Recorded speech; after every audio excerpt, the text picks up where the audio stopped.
Yo, kembali lagi di channel Vokauser Anime.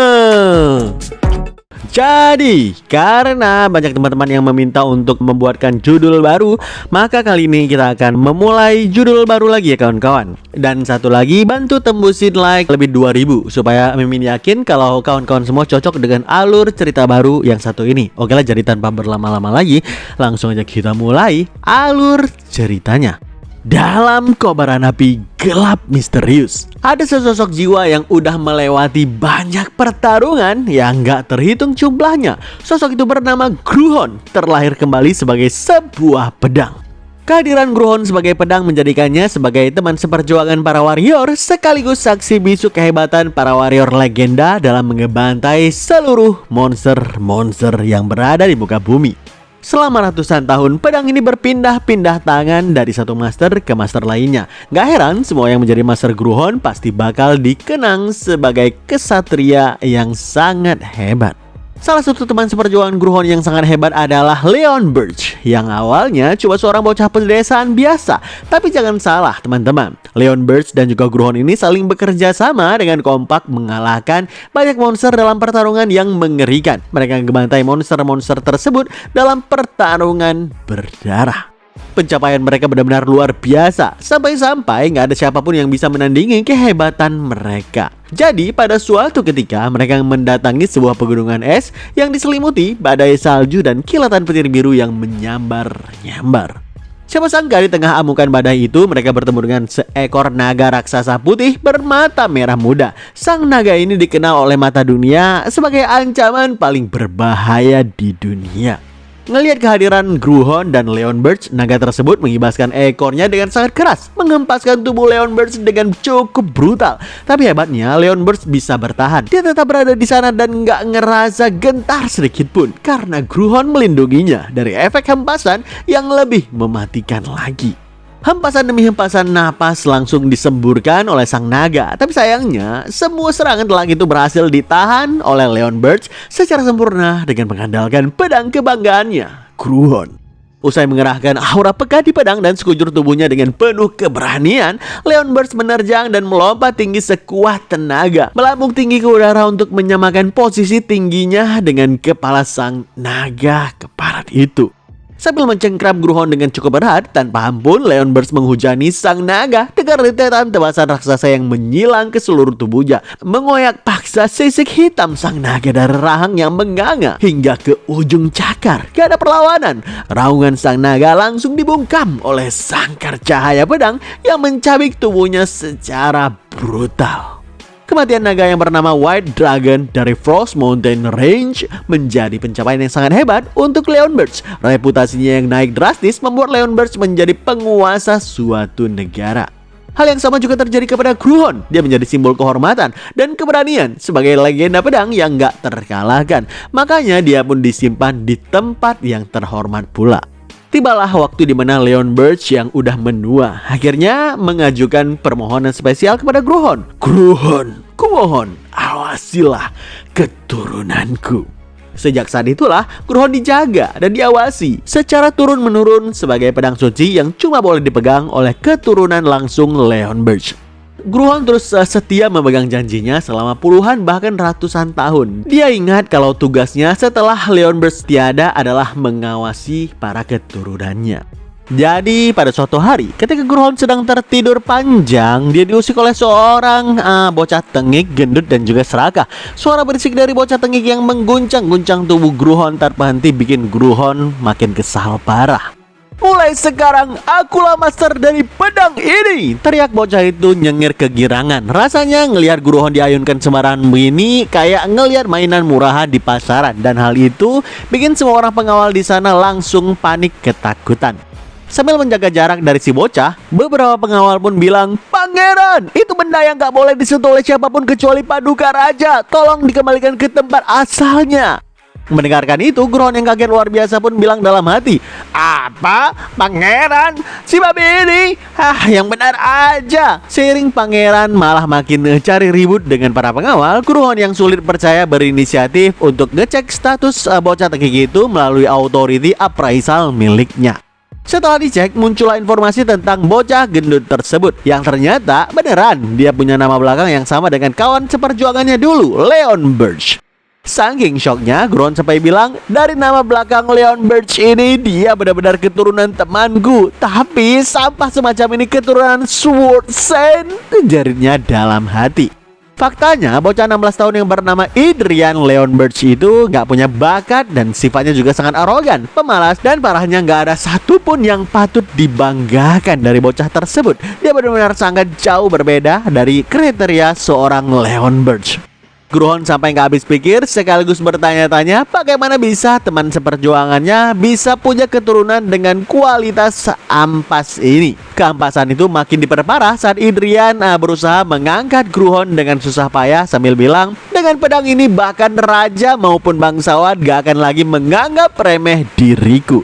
Selagi Gruhon tertawa kecil mendengarkan bualan sang pangeran, Adrian kekeh mencoba untuk tetap mengangkat Gruhon. "Wahai Dragon Slayer, pinjamkan aku kekuatanmu!" teriak Adrian tetap mengotot mau mengangkatkan pedang tersebut biar kelihatan keren.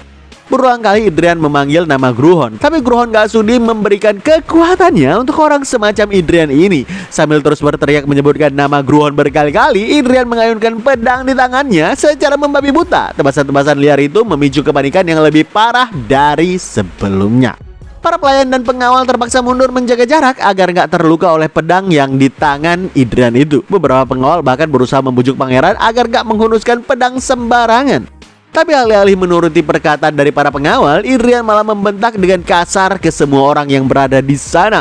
"Diam! Kurang ajar sekali kau memerintahkanku! Kau mau mati, ha?" Sambil terus mengimbas-imbaskan pedangnya sembarangan ke arah para pengawal di hadapannya, Adrian bilang dengan lantang, "Begitu aku mendapatkan kekuatan Gruhon, sampah macam kau." Sayangnya kata-katanya nggak selesai karena kaki Adrian tersandung sehingga keseimbangan tubuhnya hilang. Sialnya lagi, hal itu membuat Adrian terjatuh dan tertusuk oleh pedang Gruhon persis di tengah perutnya akibat posisi memegangnya yang sembarangan. Semua orang yang berada di sana spontan kaget melihat Adrian bersimbah darah setelah tertusuk oleh Gruhon. Mereka panik memanggilkan tabib istana untuk cepat-cepat menolong si pangeran. Gruhon yang sedari tadi hanya menonton juga ikutan shock dengan apa yang terjadi. Dia nggak menyangka udah menusuk keturunan teman seperjuangannya secara nggak sengaja. Selagi Adrian yang tepar di lantai menangis karena merasakan kesakitan yang luar biasa, Gruhon pun merasakan ada yang aneh dengan pandangannya. Dalam hatinya dia bilang, "Kenapa pandanganku mulai buram? Dalam hal ini, apakah aku akan kehilangan kesadaranku untuk pertama kalinya sebagai sebuah pedang?" Batin Gruhon yang kemudian sama-sama hilang kesadaran mereka bersama dengan pangeran juga. Pangeran pertama, Adrian Leon Birch, dianggap sebagai sosok pembawa kehancuran untuk masa depan kerajaan. Dia digambarkan sebagai sosok sampah kerajaan yang kebetulan menjadi seorang pangeran. Sifatnya yang bego parah, malas, sombong, serakah, dan juga bengis, sama sekali nggak mewarisi sedikit pun bakat kerajaan. Dia sungguh bagaikan awan hitam yang menutupi masa depan kerajaan. Anehnya, setelah pangeran itu tertusuk oleh pedang hingga mengambang di pintu kematian, rumor-rumor liar mulai menyebar di tengah kehidupan istana. Para pengawal mulai berbisik-bisik karena menyadari kalau sikap Adrian kayaknya sedikit berubah akhir-akhir ini. Adrian gak lagi mengamuk-ngamuk membalikan meja, dan yang lebih aneh lagi, dia berhenti mengumpulkan geng-geng penjahat. Ngelihat hal itu, pendapat miring pun bermunculan di antara para pelayan, dan intinya mereka merasa kalau pangeran pertama merasa malu sampai-sampai nggak berani menegakkan kepalanya karena harga dirinya yang hancur.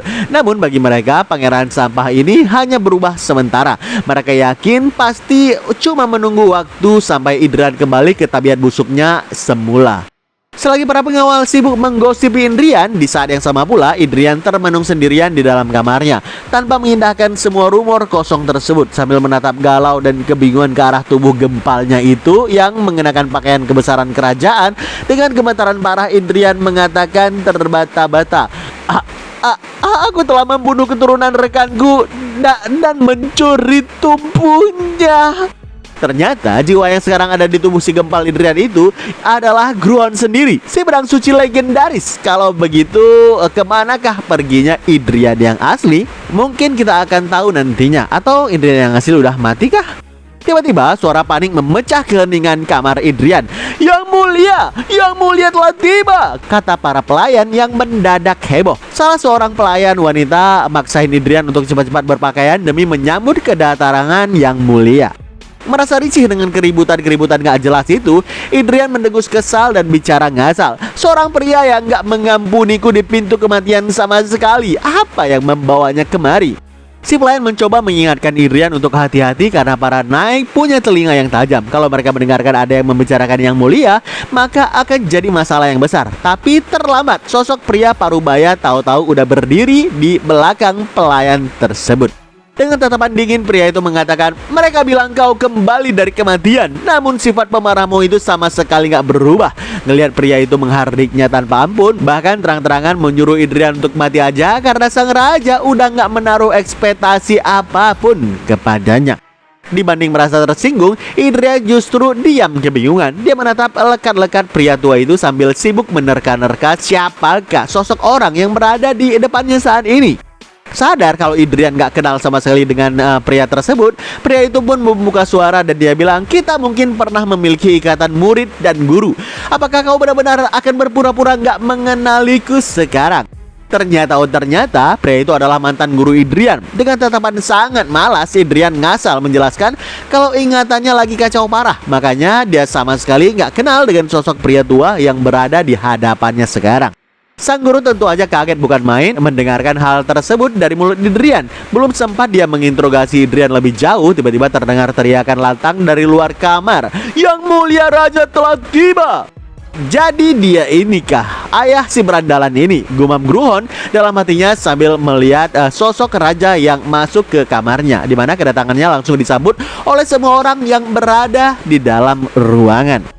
Awalnya Gruhon berniat merendahkan raja yang menjabat saat ini karena dia pikir raja saat ini pasti mirip dengan putranya yang ampas, si Idrian, dalam banyak hal. Tapi semua niatnya langsung hilang begitu saja ngelihat sosok sang raja yang muncul jauh berbeda dari dugaannya.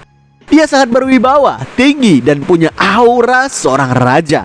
Aku kira darah seekor singa telah menipis menjadi darah seekor anjing seiring berjalannya waktu. Tapi ngelihat raja yang kayak gini, barangkali bukan itu kenyataannya. Batin Gruhon yang merasa kagum kepada orang yang berada di hadapannya. Ngelihat Idrian gak sopan sedikit pun, sang raja pun bilang dengan tegas, bahkan gak mengucapkan salam saat bertemu dengan ayahmu sendiri.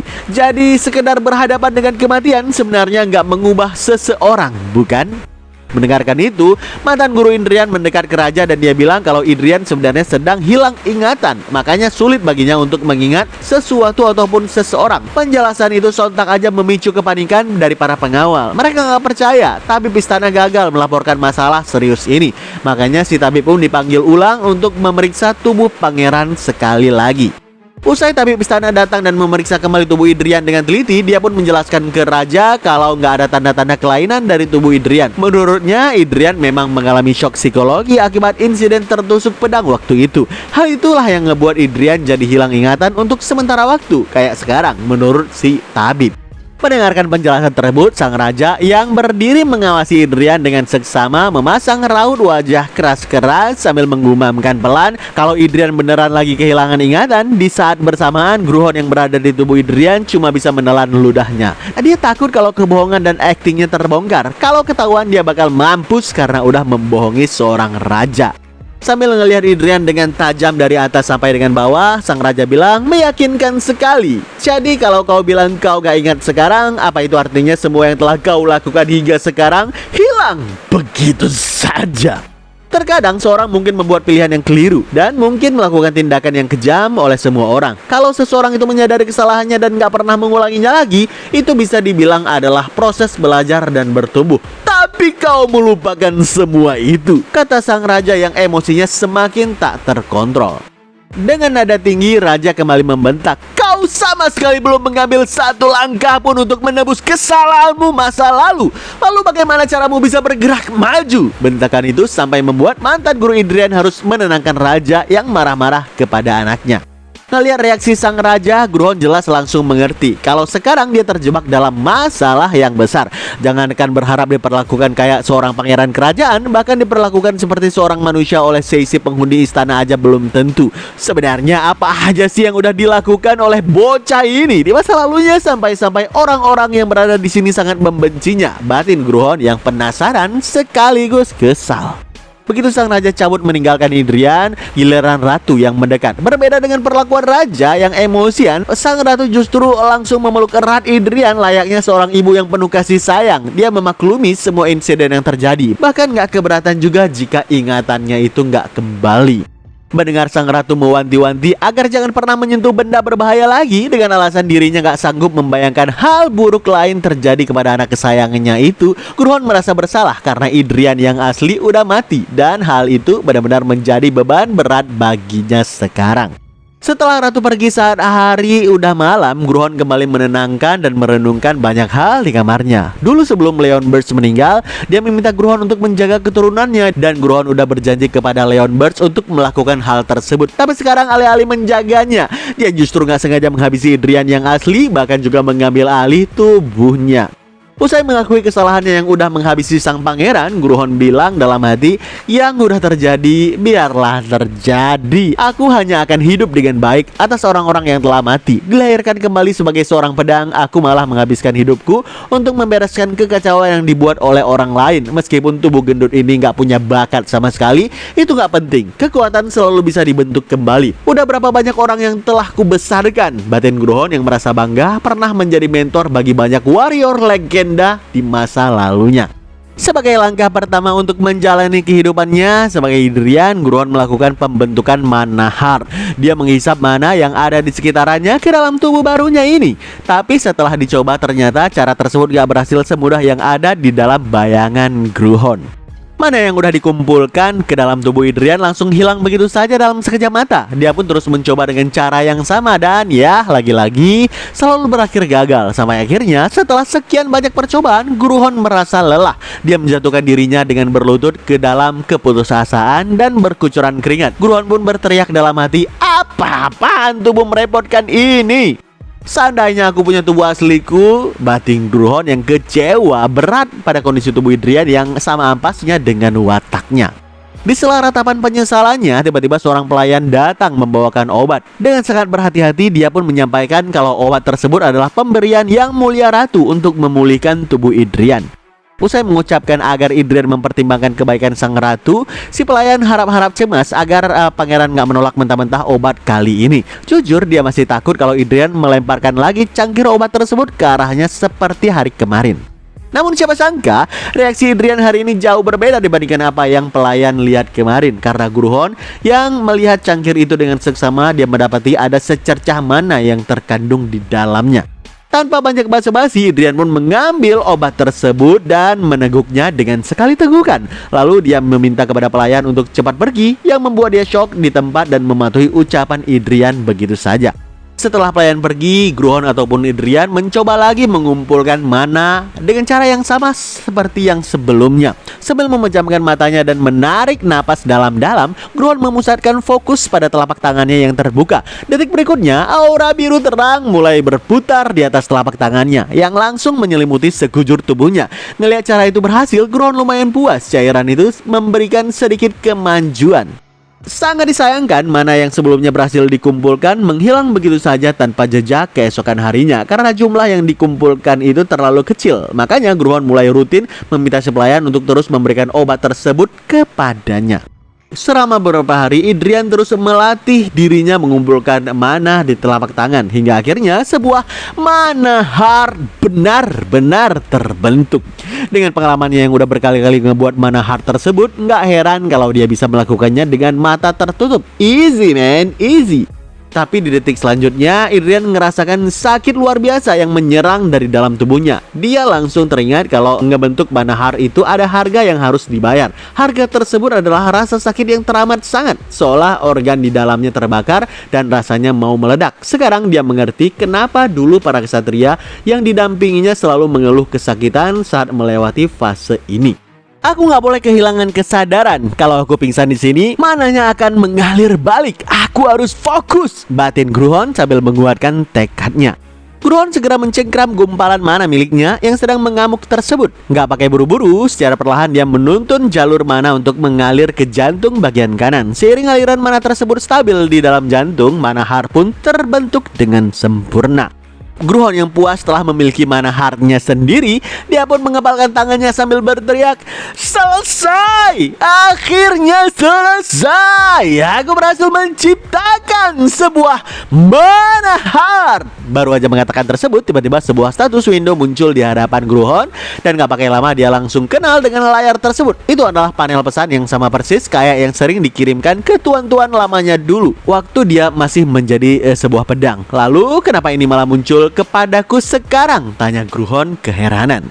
Gak berhenti sampai di situ, dia mendadak mendapatkan banyak spam notifikasi dari status window. Notifikasi yang bermunculan itu menunjukkan banyak info yang intinya sebagian besar authority gak bisa Gruhon gunakan, kecuali authority appraisal yang bisa digunakan dalam kapasitas yang terbatas. Dengan sangat kebingungan, Gruhon pun nanya, apa-apaan ini? Baru aja Gruhon nanya, muncul lagi sebuah notifikasi baru yang bilang, Authority Third Eye dan Third Ear sekarang dapat digunakan dalam kapasitas yang sangat terbatas. Sekarang Anda dapat melihat dan mendengar lebih jelas. Ngelihat notifikasi tersebut, sontak Gruhon ngelirik ke arah jendela untuk membuktikan hal tersebut. Benar gak nih pandangannya jadi lebih tajam dari sebelumnya? Saat dia mencoba melihat ke luar jendela, ternyata benar aja, penglihatannya sekarang jauh lebih jernih dan tajam daripada sebelumnya. Nggak berhenti sampai di sana, dia rupanya juga bisa mendengarkan suara di luar kamarnya. Meskipun samar-samar, suara-suara itu seperti potongan kalimat yang kedengaran dari pelayan istana yang sedang lewat sambil bergosip tentang sesuatu. Belum sempat untuk meningkatkan ketajaman pendengarannya, tiba-tiba aja semua suara terputus. Status window mendadak memberikan peringatan tambahan. Semua mana di dalam tubuh telah habis, menghentikan penggunaan authority secara paksa. Ngelihat itu Gruhon akhirnya mendengus kesal. Gitu rupanya. Jadi itu toh yang dimaksud sangat terbatas. Persepsi absolut yang kumiliki sebagai sebuah pedang yang bisa menangkap segalanya tanpa titik buta sekarang udah hilang. Palingan sekarang aku cuma bisa memeras sedikit mana yang menjadikan ini untuk menguping di balik pintu atau melihat sesuatu menjadi lebih jelas. Ya, meskipun begitu, dia nggak mau putus asa. Sambil mengepalkan tangannya, Gruhon menyemangatkan dirinya sendiri. Tentu saja, begitu aku meluaskan kapasitas manaku, keadaan pasti akan berubah. Udah serius-seriusnya menyusun rencana besar, perut Idrian yang gempal itu nggak bisa berbohong soal makanan. Seiring perutnya keroncongan, Gruhon cuma bisa terdiam kesal karena harus membiasakan diri dengan tubuh manusianya yang rewel saat ini. Sekejap kemudian, Ratu kembali datang ke kamar Idrian untuk memuji-muji putranya yang udah mau minum obat kirimannya. Saat Ratu memeluk-meluk Idrian sambil menarik pipinya yang dengan gemas, dia pun bilang ke anaknya, benar, apa kamu tahu siapa diriku? Begitu Idrian menjawab enggak, seorang pria terhormat yang kebetulan dibawa bersama oleh sang Ratu memberikan tanggapan, kalau begitu sepertinya kau benar-benar kehilangan ingatanmu. Mendengarkan itu, Ratu kemudian nyeletuk, kakak juga harus ikut membantu anak ini. Dari obrolan itulah Gruhon sadar kalau pria yang ikut bersama Ratu ini adalah pamannya. Mendengarkan Ratu terus-terusan membujuknya untuk mau membantu Idrian dengan alasan Idrian adalah satu-satunya ponakannya, pria itu malah bilang, kau bicara seolah-olah aku kehilangan sesuatu yang berharga, seolah masa laluku layak dihargai sejak awal. Ucapan yang dilontarkan, Gruhon langsung tahu kalau pria bangka itu ternyata emang membencinya. Setelah itu pamannya juga bilang lagi, biar ku perjelas sekarang juga. Yang bisa kulakukan untukmu adalah membantumu menghilangkan semua lemak berlebihan di tubuhmu itu. Apapun di luar itu bukan sesuatu yang bisa kupenuhi untukmu. Jadi buang jauh-jauh harapan bodoh yang kau punya itu. Camkan itu baik-baik. Awalnya Idrian alias Gruhon gak ngerti dengan maksud ucapan tajam dari pamannya. Tapi tiba-tiba di hari mereka mulai latihan, semuanya menjadi jelas. Ternyata pamannya ngelatihnya dengan keras tanpa ampun sedikit pun. Mulai sekarang semua yang kau makan, kau minum, dan bahkan setiap tarikan napasmu harus atas seizinku. Jika kau berharap diperlakukan seperti seorang pangeran, menyerah saja sekarang. Lakukan yang terbaik dan aku mungkin akan berubah pikiran untuk mengajarimu secuil dari swordmanship rahasia keluargaku. Mendengarkan keangkuhan dari si paman, Gruon yang terjatuh di tanah akibat kerasnya latihan ngerasa dongkol parah dan dia bilang dalam hati, konyol, dia berani bilang begitu pada instruktur yang melatih Unbeaten Knight dan mentor raja pendiri negara ini. Pamannya yang sadar dengan ekspresi marah Idrian sengaja memancing Idrian dengan bilang, menilai dari ekspresimu yang marah begitu sepertinya aku telah menyinggung perasaanmu. Dan ya, Idrian terpancing. Sembari bangkit dari tanah, Idrian pun membalas, paman, mari kita bertaruh. Dalam setengah tahun akan kubuat paman mengakuiku. Jika aku gagal, aku akan melakukan apapun atas perintahmu. Tapi jika aku berhasil, paman akan mengabulkan satu permintaanku apapun itu. Tawaran itu sengaja Idrian lontarkan dengan tujuan menghancurkan kesombongan pamannya. Tapi di mata pamannya, tantangan ini justru kedengaran menarik. Toh dia juga merasa kalau dirinya butuh hiburan. Makanya si paman setuju aja untuk bertaruh kayak yang Idrian bilang barusan. Setelah sepakat bertaruh, Idrian langsung berolahraga dengan sungguh-sungguh sambil memusatkan mana heart untuk mempermudah pembakaran lemak di tubuhnya. Sontak si paman terkejut parah saat melihat Idrian mengeluarkan mana dari dalam tubuh. Dengan cepat dia segera mencengkram tangan Idrian dan dia bilang, Idrian, kau benar-benar membentuk mana heart? Dengan wajah yang sangat bangga, Idrian pun memamerkan kemampuannya. Ya, aku berhasil membentuknya baru-baru ini. Kenapa? Apa paman menyesali taruhannya sekarang? Kata Idrian sambil menunjukkan gumpalan mana di tangan kirinya. Tapi si paman malah membalas dengan pertanyaan yang membuat Idrian benar-benar kaget. Apa yang merasukimu sampai membentuk sebuah manahar? Enggak, sebelum itu, dari mana kau belajar metode pembentukan manahar? Dari ekspresimu itu, sepertinya kau bahkan gak sadar atas kesalahanmu. Asal kau tahu, manahar itu adalah teknik murahan yang coba digunakan oleh prajurit bayaran kelas teri. Mendengarkan pernyataan itu, spontan mata Idrian terbuka dengan lebar dan dia pun bilang, apa katamu? Beberapa jam pun berlalu dan terlihat di sini di sebuah ruangan Idrian terpaku. Keringat dingin mulai berkucuran deras membasahi wajah gempalnya. Dalam hati dia bilang, benar-benar akhir zaman. Apa yang sebenarnya terjadi sampai Idrian sefrustasi ini? Oke, kita mundur ke beberapa saat yang lalu, tepatnya ketika dia masih berlatih dengan pamannya. Tepat ketika si paman mengatakan kalau teknik manahar yang didemonstrasikan oleh Idrian merupakan teknik murahan yang hanya digunakan oleh tentara bayaran kelas teri, dan dengan sangat kaget Idrian pun bilang, apa maksud sebenarnya? Alih-alih memberikan teori, si paman mengatakan dengan nada yang dingin dan juga aura intimidasinya yang mengalir di sekitaran mereka, akan lebih cepat kalau aku menunjukkan secara langsung. Perhatikanlah baik-baik. Tiba-tiba atmosfer di sekitar mereka terasa dan aura energi hijau yang pekat keluar dari telapak tangan pamannya dengan terang yang menyilaukan mata. Mananya berbentuk cincin. Batin Idrian dengan wajah yang terlihat cukup kaget di sini. Tanpa aba-aba, paman Idrian mengibaskan cincin cahaya kehijauan itu tepat di hadapan wajahnya. Jaraknya begitu dekat, cuma beberapa sentimeter dari bola mata Idrian hingga dia bisa merasakan tekanan energi yang sangat luar biasa pekat tersebut. Di detik itu juga, sesuatu yang bikin kaget pun terjadi. Seketika mana chain dari paman berbentrokan dengan energi manahar Idrian, maka dia bisa melihat manahar miliknya mengalami resonansi paksa dan langsung hancur berkeping-keping. Idrian terpaku dan hanya diam di tempat ngelihat sesuatu yang baru kali ini dia lihat itu. Sesuatu yang gak ada di zaman saat dia menjadi sebuah pedang. Sesuatu yang benar-benar baru baginya. Si paman menarik kembali energinya sambil menatap Idrian dengan dingin. Itulah yang disebut mana chain. Mana chain punya sifat alami untuk menghancurkan energi pedang yang dihasilkan oleh manahar. Teknik ini jauh lebih mudah dibentuk, jauh lebih stabil, dan berkali-kali lipat lebih kuat daripada metode kuno yang kau pelajari itu. Bahkan keluarga Khon Elai yang dulu dikenal sangat keras kepala memegang teguh tradisi manahar runtuh sepenuhnya 100 tahun yang lalu karena mereka nggak mampu bersaing. Sekarang di zaman ini gak ada lagi orang yang waras yang mencoba menggunakan manahar. Itu cuma peninggalan usang dari masa lalu yang udah mati. Oke, kita kembali ke timeline cerita utamanya, di mana Idrian terlihat kebingungan dengan mana chain dan dia pun mulai mencari tahu segala informasi tentang mana chain tersebut di berbagai literatur buku.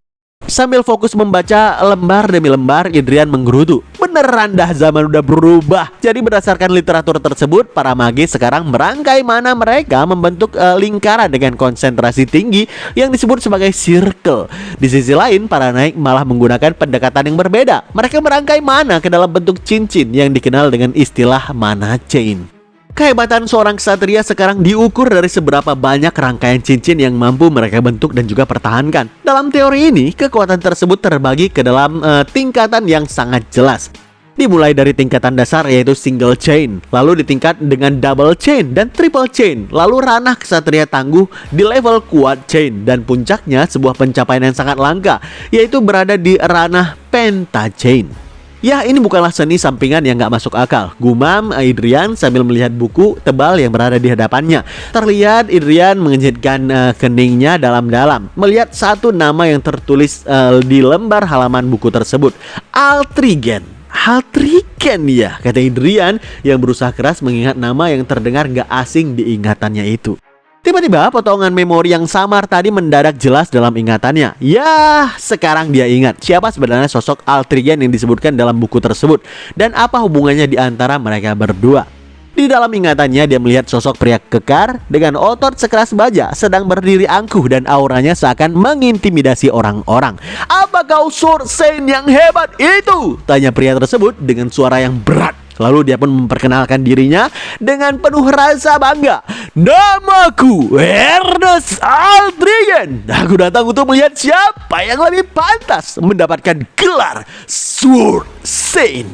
Yap, pria itu, pria yang bernama Ernest Altrigen, merupakan pria yang menggunakan seni berpedang yang aneh dan enggak bisa dikategorikan sebagai swordmanship murni maupun magic konvensional. Sambil tersenyum dan memegang dagunya, Idrian kembali bilang, "Ho, nggak heran nama itu terdengar familiar. Jadi apakah yang terjadi dengan pria itu sebenarnya?" Ternyata sistem mana chain yang sekarang digunakan oleh banyak orang memang bukan sesuatu yang asing, melainkan itu adalah warisan dari Altrigen. Beberapa saat kemudian, matahari pun bersinar dengan terik di atas cakrawala, sementara burung-burung berterbangan di atas langit, seolah menghiasi suasana siang hari yang cerah. Di area latihan, Idrian tampak lagi melamun, santai, sambil meregangkan otot-otot gempalnya yang masih terasa kaku. Namun tiba-tiba seseorang menghampirinya dari belakang dan dia bilang, "Apa kau membaca bukunya tadi malam? Seharusnya kau udah agak mengerti tentang situasinya sekarang, bukan? Betapa bodohnya pilihan yang kau buat itu." Idrian tersenyum sambil sedikit mengangkat bahunya dan dia bilang, "Entahlah, aku gak merasa kalau aku melakukan kesalahan sama sekali tuh. Enggak sedikit pun." Sambil melihat pamannya dan ikut melipat kedua tangan di depan dada. Mendengarkan jawaban angkuh dari Idrian, si paman menghela napas panjang dan menjawab, "Kau ini cuma lagi nggak pengen mengakuinya atau kau masih gagal paham sama semua situasinya kah?" Namun dengan sangat percaya diri, Idrian membalas ucapan si paman sambil mengeluarkan aura biru pekat di tangannya dan dia bilang, "Nggak semua manahar itu sama. Frasa, perbedaan dalam kaliber. Apa kau pernah mendengarkan semua itu?" Ngelihat apa yang dikatakan oleh Idrian, maka si paman dengan wajah yang jengkel pun mengatakan, "Hah, jadi itu maksudmu? Di antara para mercenary ada banyak orang yang sepertimu. Mereka menipu diri sendiri dan berpikir kalau mereka adalah pahlawan abad lalu. Dan apakah kau tahu apa yang terjadi kepada mereka semua? Yap, gak ada satupun dari mereka yang berhasil mengalahkan Nike dengan double chain. Mereka semua runtuh. Jadi kalau kau berpikir berbeda dari mereka, maka cobalah kalahkan Nike dengan double chain. Jika kau bisa melakukannya, maka aku akan menjadi walimu seperti keinginan ibumu." Dengan penuh percaya diri, Idrian membalas senyuman sinis pamannya dengan sebuah pertanyaan provokatif. "Kalau pamanku yang jadi waliku, apa benar itu merupakan hal yang baik untukku?" Aku agak ragu. Seketika suasana di antara mereka menjadi sangat tegang. Semua orang yang berada di sana dapat merasakan hawa mencekam yang keluar dari keduanya. Tiba-tiba terdengar suara hentakan kaki yang sangat keras diikuti dengan luapan aura mana hijau yang menyelimuti seluruh tubuh sang paman. Dengan nada yang sangat mengintimidasi, dia pun mengatakan kepada Idrian, "Apa kau ingin tahu apa aku ini memenuhi syarat?"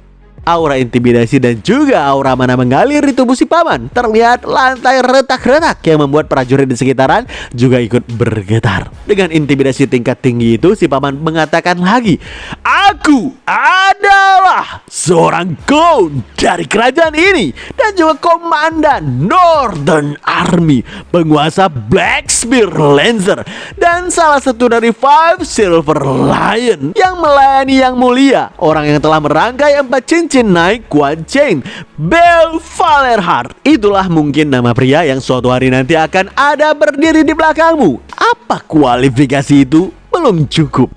Terlihat aura tekanan yang dikeluarkan si paman membuat bebatuan berterbangan dan menggores sedikit pipi Idrian. Para prajurit yang merasa kalau itu bisa menjadi ancaman dari tuan muda, maka mereka pun mengepung si paman dan menghunuskan pedang ke arahnya sambil memberikan peringatan, "Jangan mendekat Count Valerhart!" Si paman pun tersenyum tipis ngelihat Idrian sambil bilang, "Jangan menyesali kata-katamu nanti." Beberapa jam setelahnya terlihat akhirnya pangeran selesai latihan keras bersama dengan si paman. Dia terlihat sangat kelelahan dengan beberapa luka di tubuhnya. Dengan tubuh dan wajah yang terlihat sangat kelelahan, Idrian pun masuk ke dalam ruangannya. Tapi betapa kagetnya dia ngelihat ada tabib di dalam ruangan. Jadi karena latihan keras yang pangeran jalani tadi, maka diutuslah seorang tabib ataupun healer yang melakukan sihir penyembuhan kepadanya. Tapi Idrian langsung mengatakan dengan tegas, "Enggak! Aku gak membutuhkannya dan pergi!" bentak Idrian sambil mengusir tabib tersebut keluar dari kamarnya.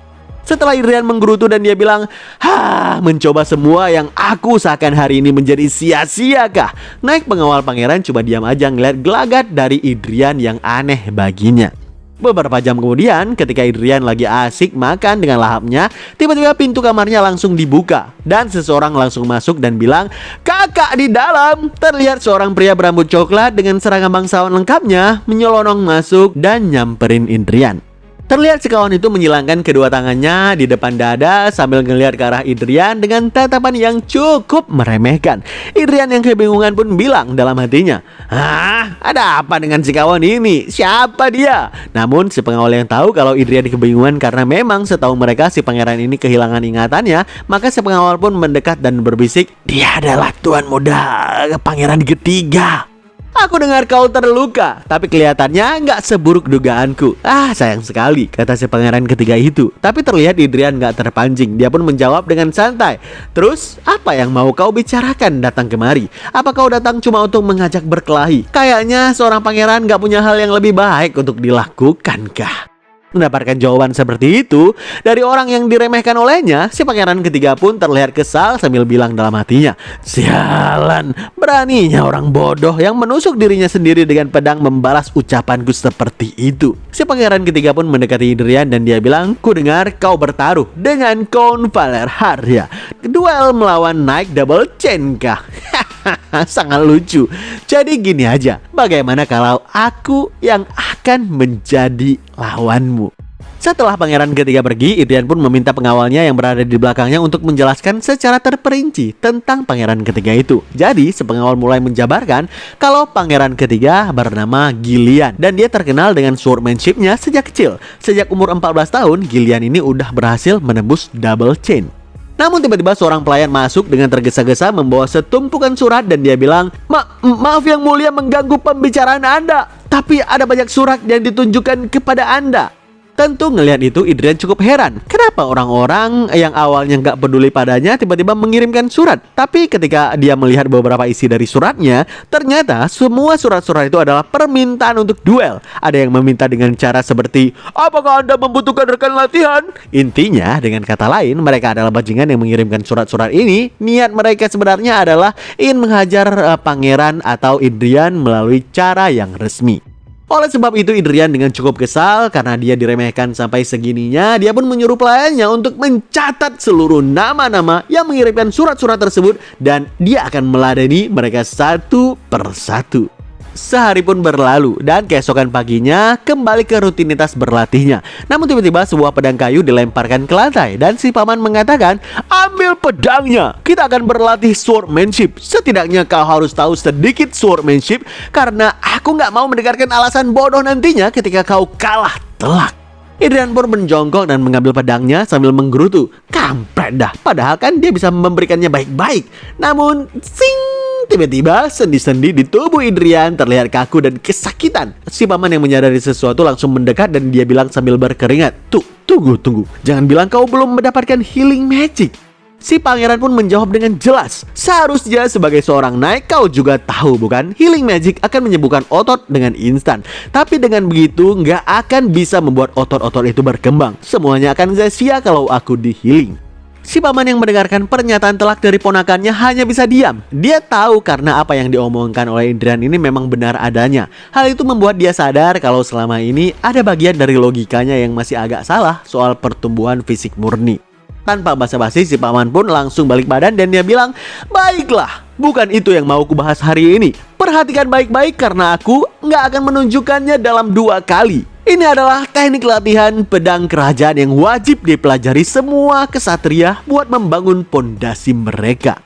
Si paman mulai menggenggam pedangnya dan seketika pedang itu langsung diselimuti aura yang hijau. Hanya dalam hitungan detik, ayunan pedang yang super cepat itu berubah menjadi rentetan tebasan dahsyat yang menyambar area sekitarnya. Udara seolah robek dan lantai area latihan langsung hancur berkeping-keping. Dan juga angin yang cukup kencang keluar dari setiap tebasannya. Terlihat setelah paman menyelesaikan demonstrasi tebasannya, Indrian hanya terdiam membeku di tempat dengan wajah yang kaget. Sedangkan si paman terlihat memasukkan pedangnya ke sarung sambil bilang, "Tadi itu adalah teknik latihan, jadi kekuatannya nggak seberapa. Tapi teknik itu bakal melatih dasar-dasar pedangmu. Mengingat bakatmu yang sekarang itu jauh lebih baik dari apa yang pantas kau pelajari." Setelah mendengarkan penjelasan itu, Indrian tertawa cukup lama yang ngebuat si paman kebingungan. Dalam hati Indrian bilang, "Aku tahu waktu udah berlalu. Tapi siapa yang menyangka kalau swordmanship agung yang menebas Mad Dragon dulu saat ini diperlakukan sebagai teknik latihan biasa? Apa-apaan ini, sialan!" Bel ngelanjutin dan dia bilang, "Teknik ini gak cukup untuk membuatmu menang. Tapi begitu kau udah menguasai dasarannya, kau bisa memohon ke ibumu buat mencarikan master yang lain." Indrian berbalik badan dan dia pun ngejawab, "Enggak, ini udah cukup. Aku gak akan mempelajari swordmanship yang lainnya." Sambil ngelihat Indrian dengan pandangan yang meremehkan, si paman menjawab dengan sedikit ketus dan dia bilang, "Lakukan sesukamu." Beberapa jam kemudian terlihat Indrian terus mengayunkan pedangnya dari atas ke bawah dan mengulanginya tanpa henti. Sambil terus melakukan itu, Indrian juga mengatakan dalam hati, alasan kenapa swordmanship ini diperlakukan sebagai teknik latihan rendahan begini karena teknik Dragon Slayer pada zaman ini enggak lagi memiliki keinginan untuk menebas naga. Bagi mereka yang telah membuang mana heart dan juga untuk menghidupkan pedang mereka dengan will, maka mereka pasti nggak tahu nilai sebenarnya dari swordmanship ini. Cetang, tiba-tiba pedang Indrian ditahan oleh si paman selagi berlatih sambil terus berpikir. Si paman memberikan arahan dan dia bilang, "Terus mengayunkan dengan lenganmu yang seperti itu nggak akan ada gunanya. Apakah udah lupa contoh dariku tadi?" Si paman memberikan arahan dengan memukul beberapa bagian dan meminta Indrian untuk menyebarkan kekuatannya agar bisa mengayunkan dengan lebih benar. Indrian yang terduduk dan sangat kesal karena sang mentor para legenda sepertinya malah dimentori oleh orang lain dan dihina seperti ini. Dalam hati dia bilang lagi, "Yap, tubuhku ini memang sangat lemah untuk saat ini dan gak bisa berkoordinasi dengan benar sehingga untuk meniru Dragon Slayer palsu aja aku belum mampu. Tapi yang bisa kupastikan adalah akan kubuktikan. Lihatlah dengan benar bahwa Dragon Slayer bukanlah relik kuno yang bisa dibuang begitu saja." Setiap hari Indrian melakukan latihan intens untuk mengurangi lemak di tubuhnya dan dilanjutkan dengan latihan gerakan pedang 1, 2, 3 hari sampai akhirnya seminggu pun berlalu. Tapi Indrian sama sekali nggak menyerah dan malah meningkatkan intensitas latihannya, bahkan terus berlatih mengendalikan mana heart miliknya. Hingga ketika sebulan berlalu tanpa terasa, saat Indrian dalam kondisi fokus yang sangat luar biasa, notif muncul dan mengatakan, "Anda berhasil mengubah kondisi fisik Anda melalui latihan yang keras. Trait terlalu obesitas berubah menjadi obesitas biasa. Metabolisme tubuh Anda juga menguat berkat perubahan kondisi ini dan Anda mulai terbiasa dengan tubuh Anda karena latihan ini." Indrian terus mengayunkan pedangnya dengan fokus dan gak mengendur sedikit pun. Seiring itu pula berbagai notifikasi juga ikutan muncul seperti sistem yang mengatakan kalau saat ini Indrian udah lebih bisa mengontrol tubuhnya dengan cukup baik, juga mana sensornya meningkat. Dengan tingkat fokus setinggi itu, Idrian terus mengayunkan pedangnya sambil bilang dalam hati, "Saat ini aku bisa merasakannya. Aku bisa mengayunkan pedang lebih natural dari sebulan yang lalu." Seiring dengan setiap ayunan yang dilepaskan, sayup-sayup terdengar suara seseorang yang menyuruhnya untuk berhenti. Tapi karena fokus tingkat tinggi itu, Idrian sama sekali gak bisa mendengarkannya. Sampai orang itu berteriak kepadanya dan dia bilang, "Apa kau gak dengar aku menyuruhmu untuk berhenti?" Cerang, pedang kayu Idrian terpotong. Dan ternyata itu adalah si paman dengan muka paniknya dan memotong pedang kayu Idrian sambil menyuruhnya untuk berhenti.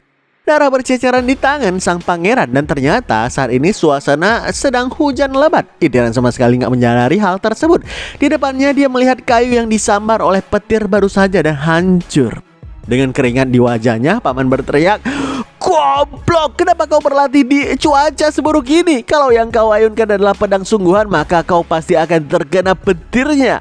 Idrian ngelihat telapak tangannya yang berdarah dan seiring dengan itu pula muncul notifikasi di hadapannya yang mengatakan, "Anda telah sadarkan diri dari kondisi tubuh yang sangat fokus, tapi tubuh Anda mengingat sensasi ekstrim tersebut. Anda mendapatkan trait baru, hyper fokus." Si pangeran tertawa tipis ngelihat notifikasi tersebut. Seiring kesadarannya juga ikut menghilang di dalam hujan yang sangat deras itu. Si paman menahan tubuh Idrian sambil melihatnya dengan wajah yang berkeringat dan dia bilang, "Dasar bocah bodoh." Beberapa saat kemudian terlihat saat ini Idrian berada di dalam ruangannya setelah kehilangan kesadaran sebelumnya. Idrian memegang kepalanya dan dia bilang, "Hah? Aku pasti meremehkan batasan tubuh ini karena sebelumnya aku adalah pedang. Sebagai sebilah pedang, aku udah mencapai pencapaian yang jauh di atas mustahil. Nameless Hero, Sword Master, Mercenary King, pendiri kerajaan. Aku memimpin menuju kemenangan, memandu para legenda dunia dan juga hero. Tapi lihatlah, dengan tubuh lemah ini ketika aku memasuki fokus tertinggi, bahkan aku nggak menyadari ketika tubuh ini udah berada di ambang batas. Pada titik itu, tubuh lemah ini bisa hancur nggak lama lagi. Aku harus menemukan keseimbangan pikiran dan tubuhku dengan segera." Idrian menutup matanya untuk ngelihat perkembangan tubuhnya dari latihan berat yang membuat dia pingsan sebelumnya. Ya, benar saja, tubuhnya memang mengalami perkembangan yang bisa dibilang cukup pesat. Mana heartnya diperluas sehingga dia bisa menyerap juga menampung lebih banyak mana untuk saat ini. Selain itu, konstitusi tubuhnya juga berubah karena mana heart yang diperluas. Setelah berkonsentrasi lebih lama dan terlihat mana berputar di sekitarannya, Idrian tersenyum sambil bilang, "Udah selesai. Baiklah, mari kita uji coba." Idrian bangun dan mengambil pedang yang berada di dekatnya sehingga sebuah notifikasi muncul dan mengatakan, "Anda telah mencapai level pelajar pedang. Anda dapat menggunakan level dasar aura." Yap, terlihat saat ini si pangeran udah bisa mengalirkan aura di pedangnya. Sambil tersenyum dia pun bilang, "Kupikir sekarang aku udah bisa melakukan dasarannya." Beberapa waktu pun berlalu. Idrian kembali berada di lapangan latihan seperti biasanya. Si paman mendatangi Idrian dan dia bilang, "Sepertinya rumor beredar seperti api yang menyebar di kerajaan." Idrian nanya apa maksudnya itu. Si paman pun menjelaskan kalau yang dia maksud adalah soal taruhannya sebelumnya, taruhan melawan Double Chain dari Idrian. Sambil menghela napas panjang, si paman bilang lagi, "Kau harus menemukan partner sparringmu secepat mungkin." Tapi Idrian langsung memotong dan dia bilang sambil tersenyum, "Soal partner sparring sih aku udah memutuskan siapa orangnya." Idrian membayangkan si pangeran ketiga yang bersikap angkuh dan sombong di hadapannya sebelumnya. Tapi Idrian bilang ke si paman kalau dia butuh lawan sparring circle pertama terlebih dahulu sebelum dia melakukan sparring dengan double circle. Si paman sih nggak peduli dengan hal tersebut. Semua terserah Idrian. Si pangeran juga bilang ke Kars tentang beberapa hal yang dia minta sebelumnya. Kars pun datang dan mengeluarkan secari kertas sambil bilang kalau dia udah mengkoordinasi nama orang-orang yang memintanya untuk berlatih tanding sebelumnya. Tapi Kars juga mengingatkan si pangeran kalau orang-orang ini meminta latihan tanding karena mereka memiliki kedok tersembunyi sebelumnya. Lebih tepatnya mereka adalah orang-orang yang sakit hati oleh sikap Idrian sebelum Gruhon memasuki tubuhnya. Jadi para penantang ini ingin membalaskan dendam mereka dengan cara yang legal. Sambil tersenyum melihat si paman, Idrian pun ngejawab, "Ya, itulah kenapa aku membutuhkan paman sebagai penengah. Setidaknya mencegah ketika sparring nanti agar nggak ada yang mati di sana." Si paman hanya diam saja menganggap kalau ucapan-ucapan Idrian ini nggak lebih dari sekedar bacotan doang. Jadi beberapa hari pun berlalu dengan cepat tanpa terasa sedikit pun. Terlihat dengan surat undangan latihan tanding di tangannya, seseorang mau memasuki istana megah tempat kerajaan Idrian tinggal. Dia sedikit terpana dengan tempat yang megah tersebut dan dengan kesal dia pun bilang, jadi ini kediaman pangeran pertama sampah itu tinggal. Jadi si kawan ini bernama Tyler Talheim. Dia adalah anak kedua dari keluarga baron biasa. So ceritanya beberapa tahun yang lalu ketika si Idrian masih menjadi seorang pangeran yang sampah, dia pun menghina ayah dan kakaknya di suatu penjamuan kerajaan dan mengatakan kalau mereka sangat kampungan dengan baju yang mereka kenakan itu. Oleh insiden itu, ayah dan kakaknya menderita penghinaan yang nggak bisa dimaafkan. Kehormatan mereka hancur hingga sekarang ayah dan kakaknya masih dihina oleh para bangsawan juga. Saat ini dengan tatapan kemarahan, si Taylor itu bilang, Idrian Leon Birch, hari ini aku akan memastikan kau membayar atas apa yang kau lakukan di hari itu. Jadi setelah Taylor masuk ke lingkungan kerajaan dan sampai ke tempat latihannya Idrian, pandangannya terlihat sangat marah dan dia langsung memegang pedang karena dia nggak sabar lagi ingin melakukan duel. Dia memperkenalkan diri sebagai seorang knight magang dengan single chain. Ngeliat Taylor, si Idrian pun bilang ke Kars, "Hey Kars, kau yakin dia orangnya? Apakah dia seorang knight? Kenapa tampangnya sangat lemah?" Mendengarkan dia kembali dihina oleh si pangeran membuat Taylor semakin membara lagi. Dan dia sangat yakin kalau dia harus memberikan pelajaran yang telak dan berharga kepada sang pangeran hari ini. Tapi tiba-tiba Bill Vallarhar datang dan ngebuat Taylor tersentak kaget. Matanya berbinar-binar karena si paman ternyata adalah idolanya. Jadi setelah sedikit berbasa-basi akhirnya duel pun akan segera dimulai.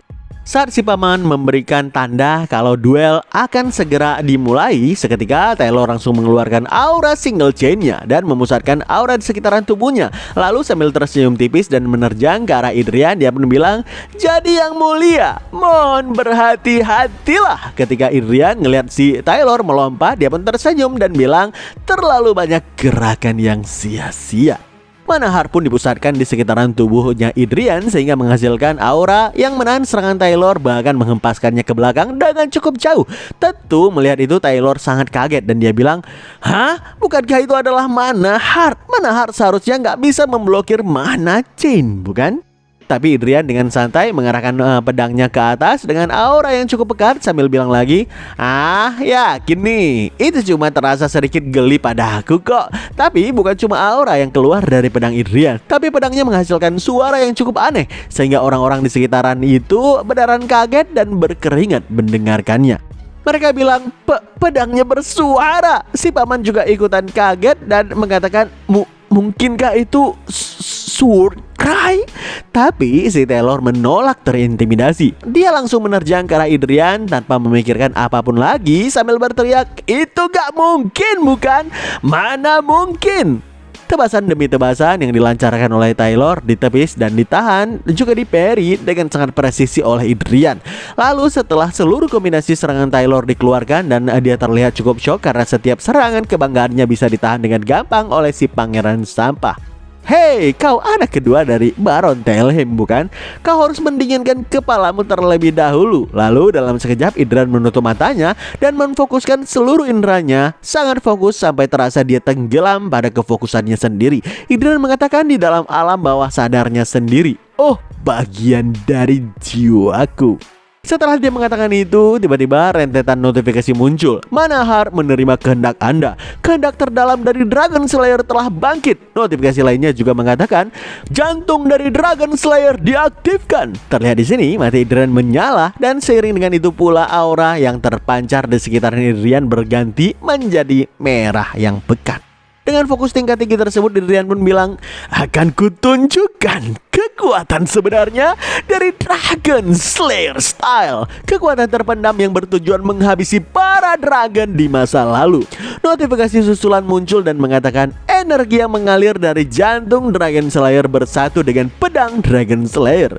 Aura merah menyala terlihat sangat mengintimidasi semua orang yang berada di tempat tersebut, terutama Taylor yang tepat berada di hadapan Idrian. Dengan sedikit gemetaran takut dia pun bilang, "Apa-apaan itu?" Si paman yang ngelihat dengan wajah yang panik pun berteriak, "Berhenti!" Tapi Idrian gak peduli. Mata dari Dragon Slayer menyala dan aura yang sangat tajam langsung dikerahkan dan diarahkan dan menerjang ke arah Taylor berada. Ngelihat kekuatan dan niat membunuh yang sangat kental yang dipancarkan oleh Idrian, seketika si paman pun bilang dalam hati, pedang itu berbahaya. Dan si paman juga teringat dengan permintaan Idrian yang dikiranya sebelumnya adalah sebuah omong kosong belaka. Sebelumnya Idrian bilang, "Paman, aku ada satu permintaan kepadamu. Jika nanti aku terlihat seperti ingin menghabisi lawanku, maka di saat itu pula hentikan aku." Yap, dengan step kilatnya dan kekuatan milik Count Valerhart, dia menarik pedangnya dengan aura yang cukup intens dan menebas sebuah tebasan dahsyat ke arah Idrian, sehingga si pangeran itu terhempas dengan sangat keras, menghantamkan tembok dinding yang berada di belakangnya sampai hancur. Tapi tentu hal itu membuat para pengawal pangeran menarik pedang mereka dan mengepung si paman sambil bilang, "Count Valerhart, apa yang kau lakukan? Menyerang anggota keluarga kerajaan akan menerima hukuman yang berat." Tapi Idrian bangun dan mengatakan kepada mereka, hentikan, turunkan pedang kalian. Aku yang sebelumnya memintanya untuk melakukan itu." Sambil menyapu darah yang keluar dari mulutnya, si pangeran kembali mengatakan, "Ya, memang aku memintanya, tapi aku nggak pernah bilang sampai separah ini juga." Setelah mengatakan itu, sang pangeran terhuyung lemas dan akhirnya kembali pingsan. Beberapa saat kemudian, sang pangeran terbangun di ruangannya dan dia langsung mengecek manahar miliknya. Dan dia bilang, manaharku hampir pecah." Dalam hati Idrian juga bilang kalau kekuatan Count Valerhart memang memiliki tingkatan kekuatan yang jauh berbeda, dan bahkan sebelumnya dia menerima serangan dari si paman secara langsung. Tapi jika mengesampingkan soal itu, perkembangannya saat ini memang terbilang cukup pesat dan dia juga memenangkan latihan duel pertamanya. Tapi si paman pun datang dan bilang, "Kenapa kau tersenyum begitu?" Idrian langsung menjawab, "Paman sendiri kenapa di sini?" Tapi dengan raut wajah yang marah, setelahnya si paman pun langsung mengatakan, "Sebenarnya apa yang kau pikirkan? Pedang aura yang terasa terkutuk itu juga sebenarnya apa? Aku gak ingat pernah mengajarkanmu teknik semacam itu sebelumnya." Tapi dengan santai Idrian ngejawab, "Aku cuma berpegang teguh pada esensi dari teknik pedang." Mendengarkan jawaban itu, si paman bilang dalam hati, "Esensi pedang apanya? Bukankah dia belum pernah melihat pertempuran nyata?" Si paman pun nanya kepada Idrian, "Jadi esensi dari teknik pedang yang kau maksud itu adalah niat membunuh kah?" "Ya, tapi memang itulah salah satu kebenarannya." Idrian pun menimpali, "Kukira paman akan mulai mengguruiku lagi soal jalan berpedang terdapat pada penyempurnaan teknik ataupun semacamnya." Namun si paman menegaskan kalau dia bukanlah seorang knight, tapi seorang prajurit. Jalan yang ditapaki oleh prajurit adalah jalan yang menuju kemenangan. Namun si paman juga bilang kepada Idrian kalau swordmanshipnya sebelumnya sedikit berlebihan. Oleh sebab itu, si paman akan terus memantaunya dari dekat. 3 hari pun berlalu sejak mereka berlatih tanding antara Taylor dan juga Idrian. Idrian mengacungi jempol kepada Taylor karena si Taylor ini bisa menahan duel yang diselimuti niat membunuh yang pekat yang dipancarkan oleh Idrian. Sambil tersenyum, Idrian pun bilang, "Tapi kau pasti ingin menghajarku sebelum semua duel ini berakhir, bukan?" Wah, rasanya pasti sangat kesal karena sampai akhir kau tetap aja nggak bisa melakukannya. Terlihat selama 3 hari ini sikap Taylor yang awalnya sangat membenci si pangeran kini telah berubah. Lalu pangeran pun memanggil pelayannya untuk mengambil benda yang udah dia persiapkan. Jadi Idrian akhirnya memberikan sekotak hadiah kepada Taylor. Dia bilang, "Ku dengar aku udah melakukan hal yang gak bisa dimaafkan kepada keluarga kalian. Aku gak tahu apakah ini cukup untuk menggantikannya ataupun enggak, tapi bawalah ini kepada Baron Tailhim." Setelah itu Idrian pun segera pamit dan pergi. Si Taylor meneriakan terima kasih kepada sang pangeran dengan tulus. Jadi hari demi hari pun terus berlalu dengan cepat. Dan duel latihan si pangeran gila menjadi gosip terpanas kerajaan saat ini. Orang-orang berbisik dan mengatakan kesombongannya kini pasti udah berbalik kepadanya. Pangeran pertama pasti akan membayar habis perbuatan masa lalunya itu. Aku jadi penasaran, udah sejauh mana dia dipermalukan. Tapi siapa yang menyangka hari demi hari berlalu dan skandal yang mereka nanti-nantikan sama sekali nggak pernah terjadi. Bahkan ketika orang-orang yang keluar dari istana dan selesai berlatih tanding dengan sang pangeran malah memujinya habis-habisan. Ada yang bilang semuanya adalah kesalahpahaman. Pangeran pertama bukanlah orang yang keji seperti rumor. Ada juga yang bilang intimidasi dari pangeran. Enggak, itu cuma salah paham dari niat baik yang selalu dia pancarkan. Orang-orang yang heran dengan segala perubahan orang yang masuk ke dalam istana akhirnya kembali menyebarkan cerita kalau istana membungkam setiap orang dengan uang. Adrian yang kesal dengan berbagai rumor di luaran sana memilih untuk fokus aja untuk berlatih dan dia nanya ke Cars, "Hey Cars, berapa sisa lawan duelnya?" Cars ngejawab, "Hari ini yang terakhir pangeran." Adrian menghela napas dan bilang, jadi para pemula itu nggak akan menantangku lagi bukan? Cars pun ngejawab lagi, namun setidaknya lawan yang terakhir ini adalah seorang knight. Dia nggak hanya melatih teknik keluarganya, tapi dia juga bergabung dengan Knighthood Iron Lion Order untuk melatih lebih jauh tentang swordmanship-nya. Nama orang itu adalah Arwen Kirgayen. Tentu ngelihat nama lawannya membuat Adrian tersenyum dengan lebar. Beberapa saat kemudian terlihat seorang wanita dengan pedang dan baju pelindung memasuki istana. Para pengawal gerbang berbisik-bisik dan mereka bilang, "Dia orangnya kan?" Kawan di sebelahnya ngejawab, "Dari lambang yang berada di zirah besinya, kurasa memang dia." Siapakah wanita ini? Ada yang menyebutnya dengan sebutan Flower on the Cliff. Ada juga yang menyebutnya dengan Rose with Thorn. Wanita yang konon telah mematahkan hati setiap pria. Yap, terlihat wajah yang sangat cantik dan tatapan yang sangat tajam. Dialah lawan duel sparring terakhir dari pangeran yang bernama Arwen Kirgayen. Oke, sedikit penjelasan. Iron Lion Order, sebuah Knight Order yang menjadi salah satu order terkuat yang paling ternama di kerajaan ini. Dan Arwen Kirgayen merupakan training Knight dari order ini. Tapi bukan cuma itu, dia merupakan kandidat luar biasa yang dipastikan akan masuk ke divisi utama Knight Order tersebut. Dengan kebingungan, Adrian nanya ke Cars, "Tapi kenapa orang sehebat dia ingin berlatih tanding denganku?" Cars pun ngejawab kalau ada kesalahpahaman kecil antara Adrian dan Arwen di masa lalunya. Jadi ternyata di masa lalu, karena kecantikan dari Arwen, Adrian yang masih pangeran bodoh dulunya mencoba menggodanya dan memintanya untuk menjadi pelayan pribadinya. Tapi dengan tegas Arwen menjawab kalau Knight Order bukanlah properti pribadi. Oleh sebab itu Adrian yang kesal menyebutnya makhluk jelek. Sambil ngelihat ke arah Arwen saat ini, Adrian pun bilang, si pangeran bodoh ini, apa matanya picek menyebut orang secantik ini jelek." Gak berselang lama, Count Valerhart pun datang dan Arwen memberikan hormat. Lalu akhirnya duel yang dinantikan pun akan segera dimulai. Terlihat Arwen berada di posisi siaga penuh. Ngelihat itu, Adrian pun bilang dalam hati, "Mari kita lihat kemampuan talenta berbakat dari Iron Lion Order ini." Dengan kecepatan yang sangat tinggi, Arwen melesat ke arah Adrian. Ngelihat gerakannya, Adrian pun bilang dalam hati, pergerakannya memang terlihat cukup luas. Tapi saat menahan serangan dari Arwen, terlihat pangeran mengalami sedikit luka internal karena lonjakan mana dan bentrokan. Tapi Arwen gak berhenti sampai di sana. Kombinasi serangan yang sangat tajam terus dilancarkan untuk menjurutkan sang pangeran. Namun tentu Adrian masih bisa mengimbangi setiap tebasan tersebut. Tapi walaupun begitu, dia jadi terikut oleh ritme pedangnya Arwen. Oleh sebab itulah, untuk memutuskannya, Adrian langsung mengaktifkan Dragon Slayer Heart sehingga aura merah menyala menyelimuti seluruh tubuh Adrian. Arwen yang ngeliat itu mulai berkeringat. Satu tebasan kuat dari Adrian membuat Arwen terhempas ke belakang walaupun dia memang bisa menahannya. Adrian bilang sambil tersenyum, "Sepertinya nggak semua single chain itu sama ya. Dia jauh lebih kuat dari orang kebanyakan. Tapi pertarungan sesungguhnya baru aja dimulai." Adrian menerjang ke arah Arwen dan begitu juga dengan Arwen sendiri yang mengerahkan seluruh tetes kekuatannya. Waktu berlalu dengan cepat dan matahari terlihat akan terbenam. Si paman menghentikan duel mereka dan menyarankan untuk melanjutkan kembali esok hari. Hari berikutnya terlihat mereka juga berduel dengan cukup intens hingga sampailah di hari ketiga. Para pengawal mulai mengatakan dan bilang, "Wah, ini udah hari ketiga loh." Jujur aku kaget. Aku udah tahu soal kemampuan Arwen, tapi gak kusangka pangeran pertama juga gak kalah hebatnya.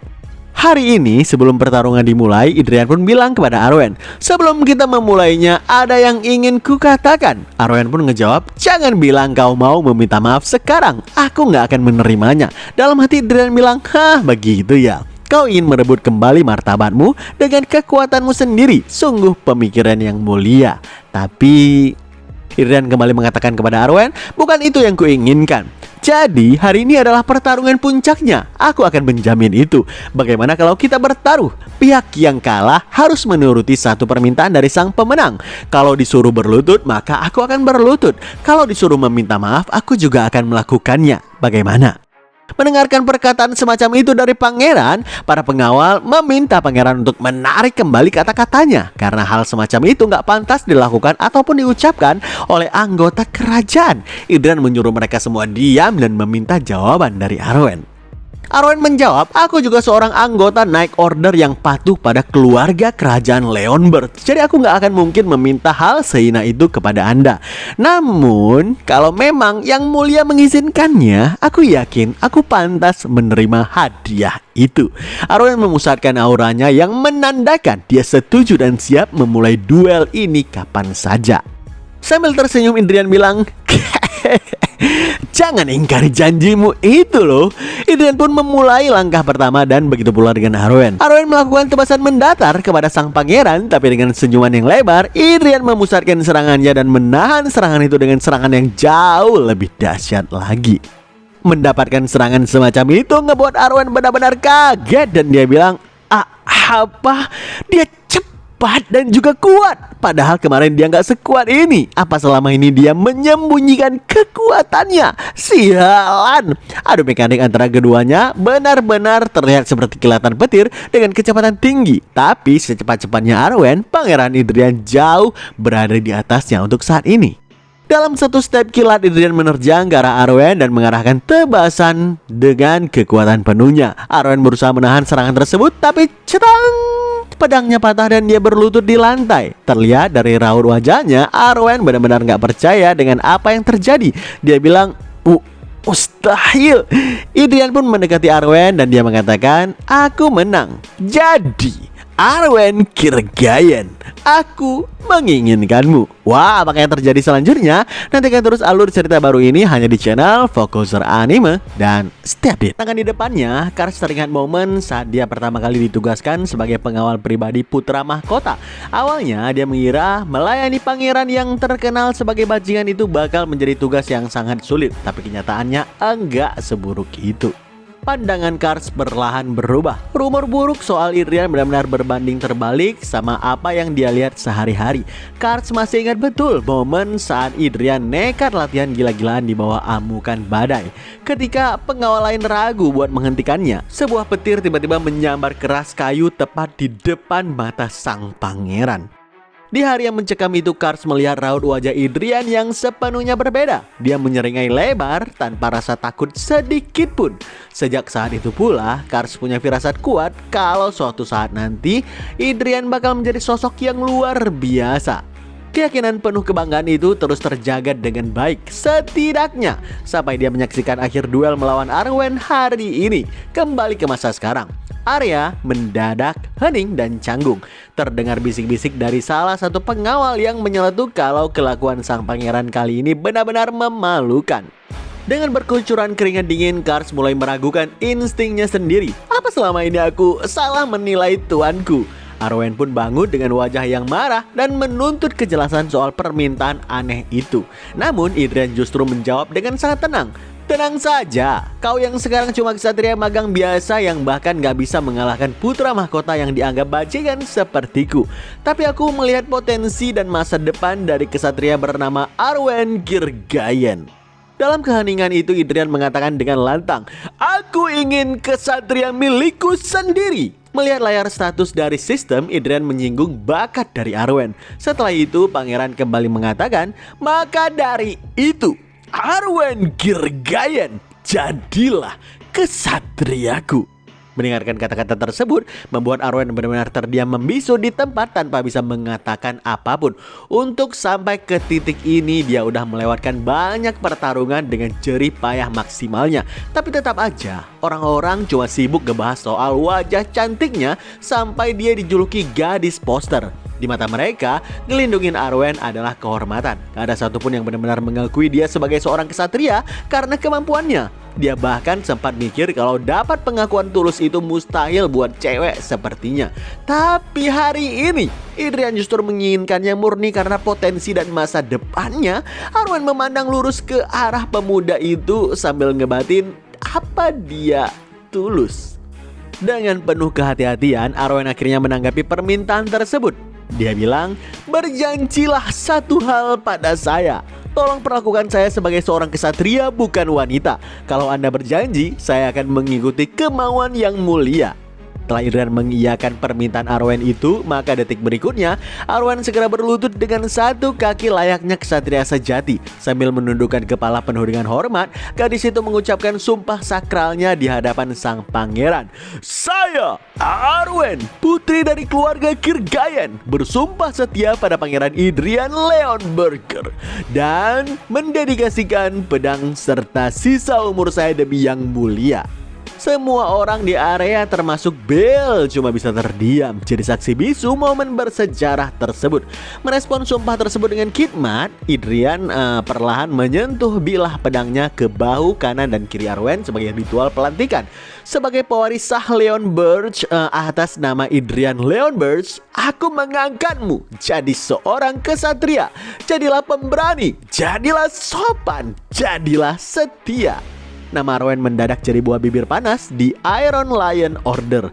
Para pria yang iri kepada Idrian yang notabenenya merupakan pangeran brengsek, mereka nggak terima wanita secantik Arwen menjadi naiknya. Oleh sebab itu pula, berbagai rumor tersebar dengan begitu liar yang menyebut kalau Arwen adalah simpanan pangeran, atau bahkan menyebut pangeran yang mengancam juga memanfaatkan Arwen untuk mau menjadi naiknya. Saat ini terlihat sang pangeran sangat kesal mendengarkan berbagai rumor gila yang menyebar di luaran sana. Kars cuma terdiam memperhatikan si pangeran yang terus menggerutu. Kars mendekati pangeran lalu nanya, kesatria titah kerajaan yang Anda maksud sebelumnya, yang sempat disinggung Idrian sebelumnya setelah duel dengan Arwen. Idrian langsung menangkap maksud dari Kars ini dan dia pun bilang, bukannya kenyataannya begitu. Jika ada titah kerajaan yang menyuruhmu pergi, bukankah kau juga bakal tetap pergi? Sambil bercanda, Idrian juga mengatakan kepada Kars, kalau kau mau kau juga bisa kok membuat sumpah itu nanti, Kars.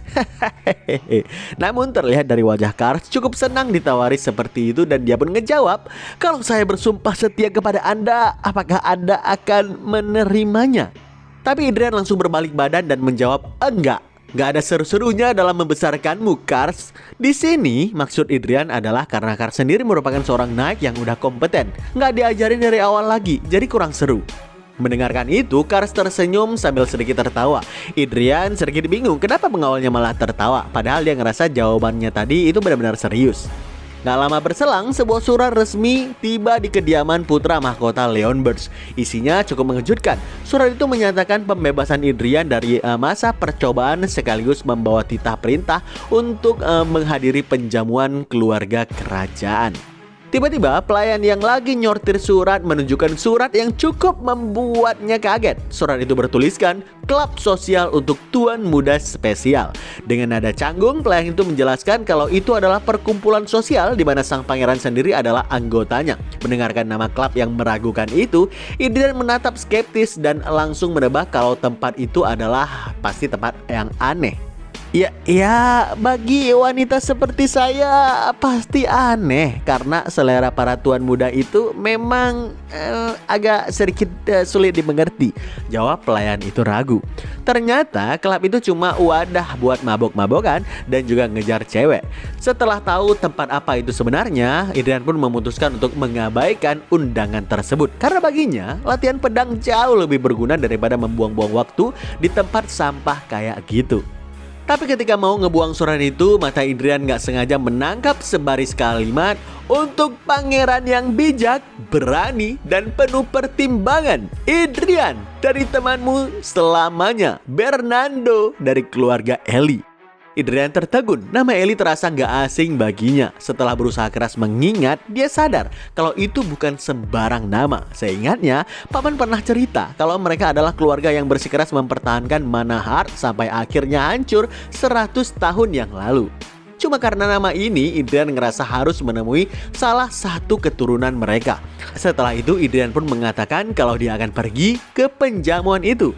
Dan dengan raut datar tapi serius, Adrian mencengkram erat surat di tangannya dan bilang, semoga saja keluarga itu belum hancur sepenuhnya. 4 bulan berlalu sejak dia merasuki tubuh pangeran berandalan ini. Selama itu pula, Adrian melatih fisiknya gila-gilaan tanpa henti. Beberapa hari setelah masa kurungannya bebas, Adrian akhirnya berangkat menuju klub sosial untuk tuan muda spesial yang terkutuk itu. Rombongan kereta kuda dikawal ketat oleh sejumlah pengawal istana. Dan terlihat di sini wujud tuan muda itu sangat keren. Udah sangat tampan lah pokoknya. Dari atas pelana, Cars waspada melirik ke kanan kiri. Sementara di dalam kereta, Adrian cuma bisa menguap kelelahan. Dia baru sadar betapa capeknya jadi seorang pangeran. Harus milih baju, duduk berjam-jam di kereta, sampai terus dikelilingi pengawal. Semuanya benar-benar terasa memuakkan buatnya. Pandangan Adrian lalu beralih ke pelayan yang duduk di hadapannya. Fokus tertuju pada sebuah bekas luka di antara pundak dan leher wanita itu. Refleks, Adrian menanyakan asal-usul luka itu. Sambil menutupi pundak kirinya dengan gugup, si pelayan menjawab kalau luka itu murni kesalahannya sendiri dan dia emang pantas untuk dihukum. Adrian langsung sadar dong kalau ini pasti ulah pangeran yang asli. Adrian yang asli sebelum dirasuki oleh Gruhon. Gruhon geram bukan main. Rasanya sejak merasuki tubuh ini, dia gak pernah luput dari bayang-bayang dosa masa lalu yang makin diulik makin aja terbuka. Pelayan di depannya masih gemetaran ketakutan. Adrian sadar kalau dia sering melihat pelayan ini tapi dia belum tahu soal namanya. Makanya Adrian pun menanyakan namanya. Dengan raut wajah terkejut, pelayan itu pun menjawab ragu. Saya Adelia Bayern yang mulia. Adrian sontak tersentak dong. Dia berusaha mengingat marga Bayern tersebut. Adelia buru-buru menjelaskan kalau dia cuma berasal dari keluarga bangsawan kecil. Tapi Gruhon tahu kalau tebakannya ini gak pernah salah. Dia benar-benar gak menyangka bakalan mendengarkan kembali salah satu nama keluarga masa lalunya itu di tempat seperti ini. Jadi sedikit penjelasan, jauh sebelum dunia mengenal sistem perkotaan dan juga kerajaan, manusia adalah ras paling lemah yang selalu ditindas. Tapi segalanya berubah saat kaum manusia mulai bangkit ngelawan nasib menyedihkan itu. Di akhir Great War, 5 pahlawan muncul buat menyelamatkan umat manusia. Sampai akhirnya ras itu berhasil mendominasi seluruh benua. Kelima sosok agung itu kemudian dinobatkan sebagai Five Elector. Salah satu dari 5 pahlawan legendaris itu adalah seorang wanita dengan rambut merah kecoklatan. Sosok dan suaranya masih terekam jelas di ingatan Gruhon. Sosok mata yang menunjukkan keberanian yang sangat luar biasa. Tanpa rasa takut sedikit pun, wanita itu melesat maju dan memenggal kepala Eda, King of Giant, sekaligus yang mengakhiri penindasan berabad-abad kepada manusia dari para giant. Yap, dia adalah Iron Blood Sword Marquis, Agnes Bayern. Di tengah lautan pasukan goblin yang gak ada habisnya, Agnes menebas setiap pasukan goblin satu persatu sambil melontarkan makian brutal dari mulutnya yang pedas itu, khas miliknya. Karena suara makian Agnes itu benar-benar membekas di ingatan, Adrian di dalam kereta seketika merasa pusing mengingat kelakuan barbar kawan lamanya Agnes Bayern. Adrian pun menatap Adelia cukup lama, bertanya-tanya apakah pelayan ini benar-benar keturunan gadis Bayern yang dia kenal dulu. Menyadari tatapan tersebut, Adelia hanya bisa membalas dengan raut kebingungan. Sambil melamun, Adrian terus penasaran dengan alasan yang membuat keluarga Bayern jatuh hingga ke titik serendah ini. Panggilan Cars dari luar kereta sukses membuyarkan lamunan sang pangeran. Begitu dikabari kalau mereka udah sampai, Adrian turun dari kereta sambil menghela napas lega. Diikuti dengan Adelia juga. Tapi sebelum melangkah pergi, Adrian membalikan badannya dan mengajak Adelia buat mengobrol nanti. Ajakan random yang tiba-tiba itu jelas aja bikin Cars dan Adelia spontan saling lempar pandangan kebingungan. Begitu sampai di pintu, seorang pemuda berambut perak langsung membungkuk hormat. Saya Bernardo dari keluarga Eli, memberikan hormat kepada Pangeran Adrian Leonberg. Adrian diam-diam mengaktifkan Authority of Judgment buat ngecek profilnya. Sambil jalan mendekat, dalam hati Adrian bilang, masa iya berandalan kayak dia beneran keturunan keluarga legendaris Eli? Selama beberapa menit kemudian, Adrian bersama dengan bangsawan lain pun terlihat berada di sebuah ruangan yang dipenuhi wanita dan juga minum-minuman. Di dalam ruangan itu, para tuan muda tertawa dengan riang dan berbincang-bincang. Suara bising memenuhi seisi ruangan. Mereka membicarakan wanita secara vulgar dan bahkan beberapa mulai merangkul incaran masing-masing tanpa tahu malu. Hanya Bernardo dan Adrian yang duduk diam tanpa menyentuh apapun dan hanya menonton. Bernardo melirik Adrian diam-diam. Dia merasa ada yang janggal dan gak biasa dari si pangeran. Biasanya pangeran gila ini yang mabuk-mabukan paling gila dan merayu setiap wanita yang hadir di ruangan ini. Tapi sekarang Adrian hanya menonton sambil minum anggur. Bernardo juga menyadari kalau aura Adrian jauh lebih menekan dari sebelumnya. Benar-benar berubah. Dengan muka memerah karena mabuk, salah satu tuan muda menghampiri Adrian dan mengatakan, "Yang mulia, ku dengar kau berhasil mengambil bunga Iron Lion." Adrian cuma diam. Tuan muda pirang di sebelahnya ikut nimbrung dan bilang kalau dia menyesal telat mengincar Arwen yang menurutnya enak. Teman lainnya ikutan menjawab dan sesumbar kalau aja mereka gerak cepat, Arwen pasti udah menjadi milik mereka. Sambil terhuyung, pria itu mendekati Adrian lagi dan kembali melontarkan omongan cabulnya. Kecantikannya tetap terpancar loh, walaupun di balik zirah yang tebal. Aku jadi penasaran, seperti apa lekuk tubuhnya saat kau melepaskan zirah itu. Lalu Adrian pun merespon dengan nada yang berat. "Apa kau punya saudara di rumah?" Si kawan itu pun menjawab, "Maaf, apa kau udah lupa? Aku kan punya adik." Adrian pun tertawa kecil sambil bilang, "Syukurlah." Melihat reaksi tersebut, Bernardo terlihat semakin kebingungan. Tapi belum sempat pria tadi nanya apa maksudnya, kepalan tangan Adrian udah menghantamkan wajahnya dan darah seketika mengucur dari mulut si tuan muda tersebut. Gak puas sampai di sana, Adrian mencengkram kerah baju pria tersebut dan mengempaskannya dengan cukup kuat ke lantai. Seisi ruangan terpaku dan terdiam membisu tanpa kata-kata sedikit pun. "Syukurlah masih ada orang yang bisa melanjutkan garis keluargamu," kata Adrian dingin. Lalu tanpa ampun, Adrian menginjak biji surgawi pria itu dengan kekuatan penuh, menghancurkan masa depannya secara kejam. Pria itu mengerang kesakitan luar biasa hingga teriakan panik pecah di seluruh penjuru ruangan. Dengan raut wajah yang sangat marah, Adrian menatap si kawan itu dan bilang, "Sejak detik ini, pewaris keluargamu adalah adikmu." Terlihat orang seperti yang ini gak cukup dihajar sekali dua kali. Karena itu pula, tinjuan Adrian kembali melesat dengan tajam untuk sekian kalinya, hingga membuat seluruh orang di ruangan tersebut bergidik ngeri. Tapi gak ada satupun dari mereka yang cukup berani untuk menghentikannya. Dengan sebuah final blow, Adrian menghantamkan dagu si kawan itu sampai pingsan di lantai. Lalu Adrian langsung memanggil Bernardo dari keluarga Ellie. Bernardo langsung segera menghampiri Adrian dan berlutut di hadapannya dengan raut wajah yang sangat ketakutan. Dengan penuh intimidasi, Adrian mengatakan kepada Bernardo, "Kan udah kubilang, hari ini bakal menjadi sangat menarik." Bernardo hanya bisa terdiam membisu dengan pandangan yang tertunduk dan bergetar ketakutan. Dia bilang dalam hati, "Kenapa bajingan ini tiba-tiba berubah menjadi sosok yang sangat mengerikan?" Tanpa membuang waktu lebih lama, Adrian segera memerintahkan Bernardo untuk memanggil Royal Knight guna membereskan kekacauan tersebut. Mendengarkan perintah tersebut, Bernardo segera berlari secepat kilat tanpa berpikir panjang lagi. Karena baginya saat ini, setiap titah dari sang pangeran adalah hal mutlak yang gak boleh dibantah jika dia masih ingin selamat. Suasana mencekam masih menyelimuti seisi ruangan sampai gak ada seorang pun yang berani gerak ataupun sekedar bersuara. Sementara Adrian melirik sekilas ke belakang sambil menyuruh dua orang wanita yang ada di sana untuk pergi.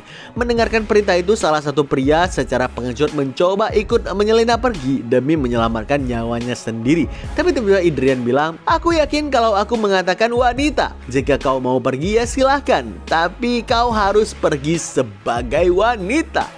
Terlihat Adrian mendekati para anak bangsawan yang ada di sana dan mengatakan dengan nada yang sangat serius dan juga ekspresi yang serius, "Gak ada satupun dari kalian yang berlutut secara resmi meski di hadapan pangeran. Gak ada yang menunjukkan hormat sama sekali. Kalian berani mengejekku secara terang-terangan. Bahkan kalian berani menghina naikku."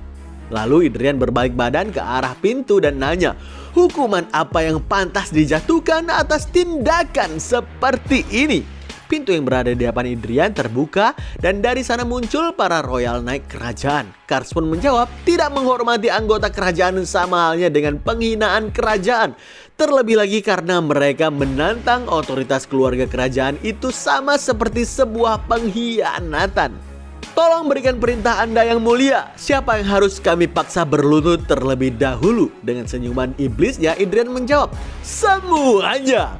Pernyataan tersebut sontak membuat seluruh orang di ruangan itu menjadi sangat ketakutan.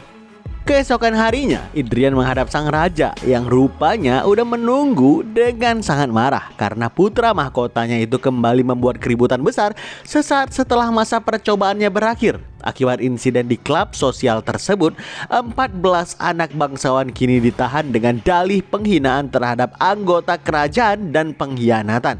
Namun bagi sang raja yang udah khatam dengan tabiat buruk anaknya, alasan tersebut cuma karangan yang sengaja dibuat-buat oleh Idrian menurutnya. Sang raja merasa sangat kesal karena Idrian secara semena-mena menggunakan wewenang absolut keluarga kerajaan untuk menjatuhkan hukuman berat kepada mereka. Mengingat 14 orang tersebut semuanya berasal dari keluarga bangsawan yang berpengaruh, sang raja pun diselimuti rasa cemas mendalam atas resiko politik serta aksi protes yang mungkin bakal dihadapi kerajaan akibat tindakan gegabah putranya itu. Tapi seakan gak ada rasa takutnya, Idrian justru tersenyum remeh kepada ayahnya sambil bilang, Ayah takut sama reaksi mereka nantinya. Tenang aja, mereka bahkan dikucilkan dalam keluarga mereka sendiri. Mereka itu cuma sampah yang mencemari nama baik keluarga mereka. Dengan tampang yang semakin tengil, dia menambahkan, kirimin surat aja. Surat? Pada siapa? Tanya sang raja kebingungan.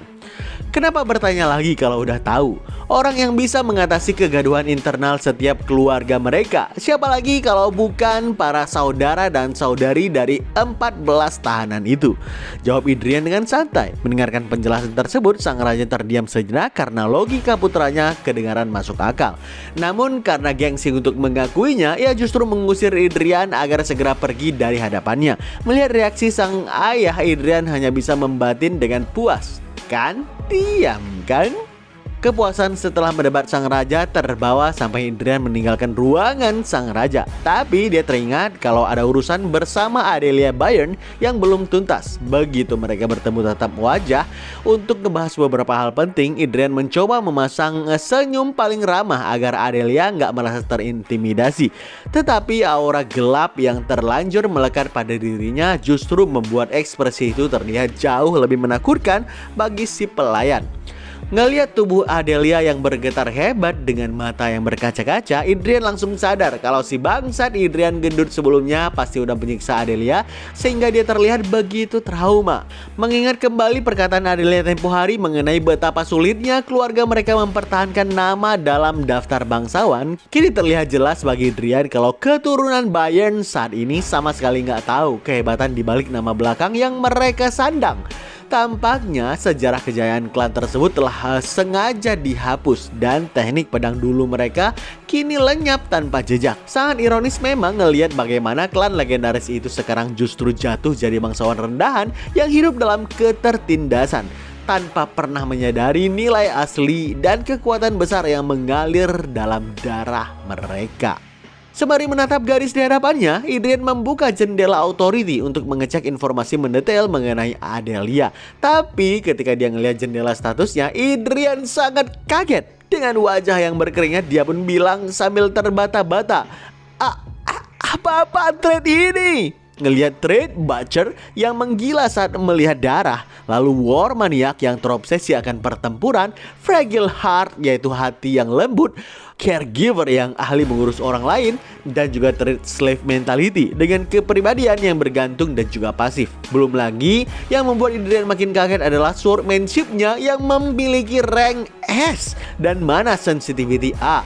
Sambil memegang kepalanya dengan kaget, Idrian ngebatin dalam hati, dia memiliki talenta yang sangat luar biasa, tapi dia gak punya sebuah trait untuk bisa mengendalikan kegilaannya ini. Apa gak masalah aku melepaskan kegilaannya itu ke dunia? Adrian berpikir sejenak dan kembali bilang dalam hati, aku akan mencobanya. Kebetulan ada salah satu trait yang dia miliki yang bisa dieksploitasi, yaitu slave mentality. Sebuah trait di mana seseorang merasa sangat bahagia atas keberadaan master yang mereka layani dengan sepenuh hati. Jadi Adrian pun langsung to the point dan bilang ke pelayannya itu, Adelia Bayern, bersumpah setialah kepadaku. Tentu mendapatkan kata-kata seperti itu membuat Adelia kebingungan karena dia memang seorang pelayan. Tapi Adrian kembali menegaskan dan bilang, jadilah naikku, lakukan sumpah di sini sekarang juga.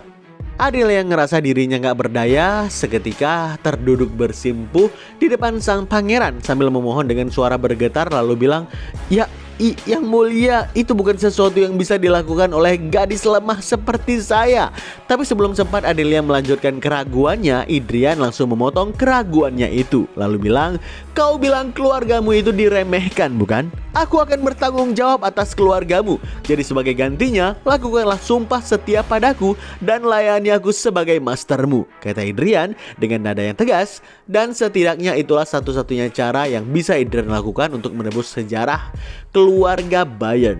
Bahkan kalau aja Adelia gak mampu mengendalikan kegilaannya sendiri, maka Adrian lah yang bakal jadi sosok yang akan mengendalikannya. Cahaya matahari yang menembus jendela menyinari sosok Adelia, seolah ngebawa secercah harapan baru.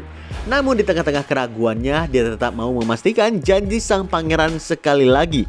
Ya, yang mulia, apakah Anda benar-benar akan bertanggung jawab atas keluarga saya? Tanya Adelia dengan suara bergetar. Benar, jawab Adrian dengan nada yang pasti. Karena dia bukanlah tipe bajingan yang bakal mengingkari kata-katanya sendiri. Jadi dia bakal memegang teguh setiap janji yang udah dia ucapkan.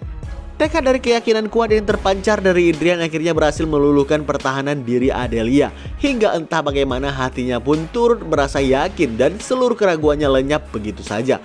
Dengan nada yang tiba-tiba terdengar gagah, meski masih dalam keadaan bersimpuh, dia menggenggam kedua tangannya dan menundukkan kepala sedalam mungkin sembari mengikrarkan sumpah sakralnya. Saya, Adelia, putri sulung keluarga Bayern, bersumpah setia pada Yang Mulia Pangeran Adrian Leonberts untuk melayani Anda sebagai tuan saya dan mengabdikan seluruh hidup saya hanya kepada Anda. Melihat keseriusan serta keyakinan teguh yang terpancar dari sosok Adelia, Adrian pun menyentuh pelan kepala gadis itu sembari berikrar, mulai sekarang kau akan mematuhi setiap perintahku tanpa syarat apapun. Sesuai kehendak Anda yang mulia, balas Adelia singkat. Namun tatapannya kini berubah menjadi jauh lebih bercahaya dan hidup seolah-olah beban berat yang selama ini dia pikul telah terangkat sepenuhnya.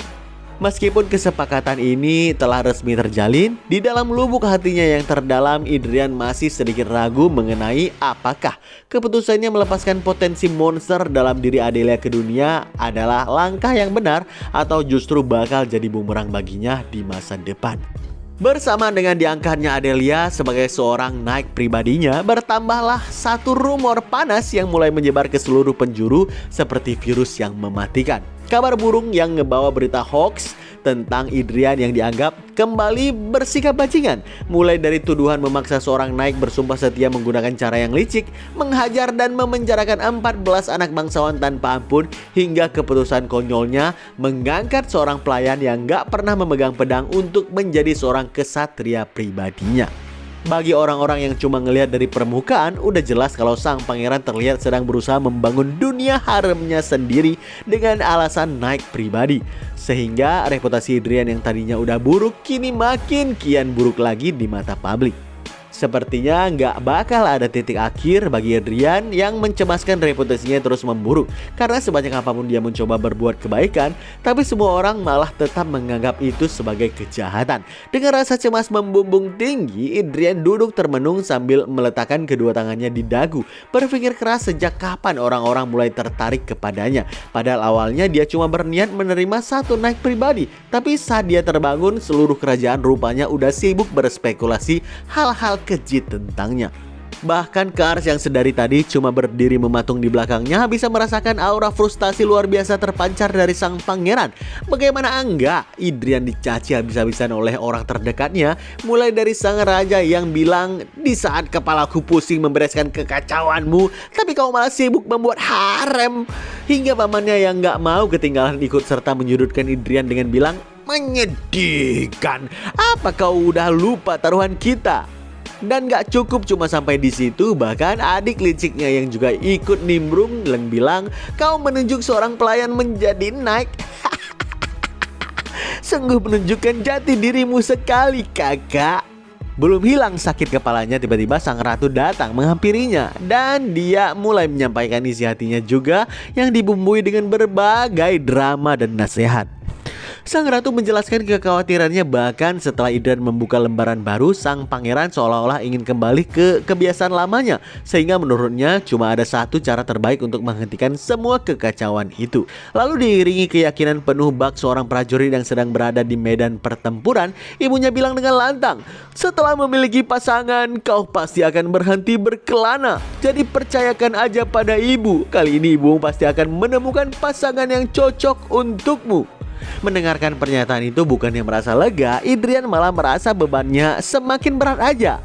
Sedangkan ibunya segera pergi dengan tekad, "Akan kucari walaupun ke ujung neraka sekalipun."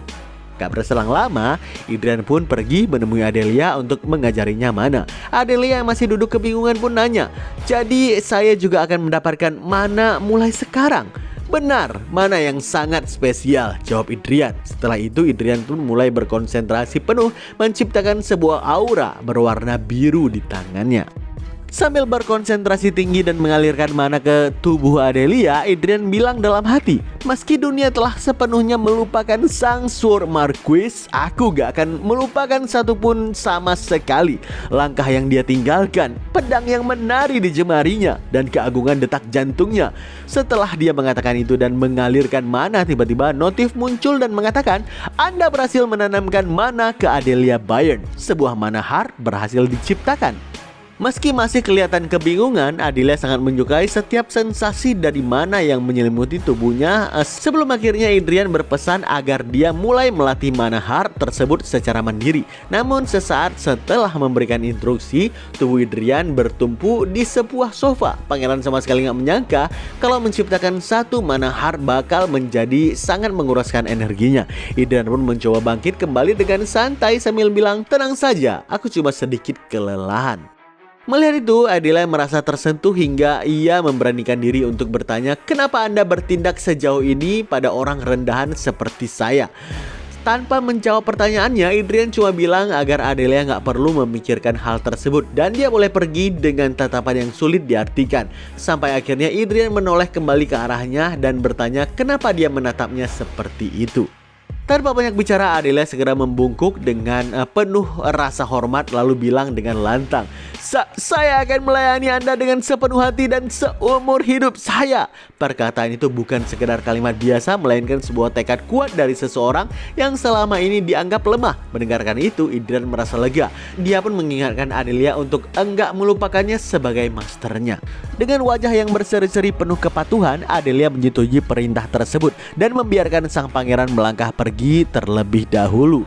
Tapi saat Idrian berjalan menjauh dengan penuh kekhawatiran, Idrian pun bilang dalam hati, "Serius, aku takut kau mungkin akan lupa." Sering itu pula terlihat di belakang Idrian, Adelia menatapnya dengan tatapan yang intens.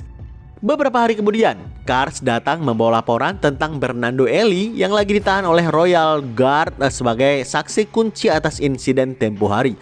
Setelah itu, Idrian pun langsung mengajak Adelia untuk berlatih bersamanya. Idrian memerintahkan Adelia untuk segera berganti pakaian dan menemuinya di tempat latihan dan juga menaruh lapnya itu. Mendengarkan perintah yang begitu mendadak, Adelia dengan patuh segera menuruti perintah sang pangeran. Sesampainya di lapangan latihan, Idrian mulai merenggangkan lengannya untuk pemanasan sembari menunggu Adelia menyelesaikan tugas pertamanya hingga tiba-tiba dengan enteng Idrian pun ngejawab, "Bukannya udah jelas kalau aku lagi pemanasan? Bukan kau, tapi gadis itu," bantah sang paman sambil ngelihat gadis malang yang sedang kelelahan berlari memutari lapangan. Untuk ngejawab rasa penasaran dari pamannya, Idrian pun bilang lagi, "Apa paman nggak dengar rumornya? Aku menjadikan dia seorang knight. Apa gelar itu hal yang sangat remeh bagimu? Bagaimana kau bisa bertindak segegabah itu?" kata pamannya marah-marah. Dengan kesal, Idrian pun ngejawab, "Sejak kapan paman jadi cerewet? Kalau paman nggak suka, ngapain datang terus kemari?" Di tengah ketegangan yang kian intens antara Idrian dan pamannya, Adelia akhirnya datang setelah berhasil melewati tantangan 10 putaran dengan sisa-sisa tenaganya. Untuk membuktikan pilihannya pada pamannya, Idrian kemudian memberikan sebuah pedang kayu pada Adelia. Dia akan mengajarkan Adelia sikap dasar.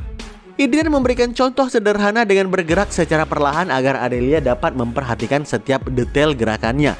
Mulai dari bagaimana posisi tubuhnya berubah dari berdiri tegak menjadi sedikit membungkuk, hingga cara dia mengayunkan pedang untuk melakukan tebasan yang presisi.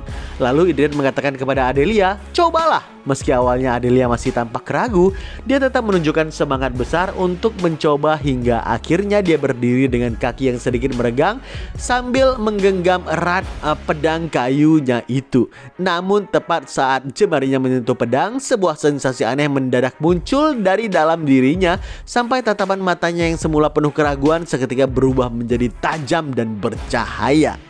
Tanpa menunggu lama dan seolah gerakan yang dicontohkan Idrian tadi adalah sesuatu yang sangat mudah untuk ditiru, Adelia mulai mengayunkan pedangnya dengan penuh keseriusan. Gerakan yang mengalir begitu cepat saat dia memutar tubuhnya sambil mengayunkan pedang hingga membentuk lingkaran yang sempurna. Sembari dengan kokoh menahan posisi kakinya biar nggak terpental oleh kekuatannya sendiri. Ngelihat apa yang baru aja dipraktekkan Adelia, baik sang paman maupun Idrian seketika tersentak kaget karena gadis itu mampu meniru dengan sempurna hanya dengan sekali lihat. Di tengah keterpanaan kedua pria tersebut, Adelia justru menunduk malu-malu sembari bertanya dengan nada polos, Apakah saya udah melakukan yang benar, yang mulia?" Menyadari potensi mengerikan itu, rasa shock Idrian semakin menjadi-jadi.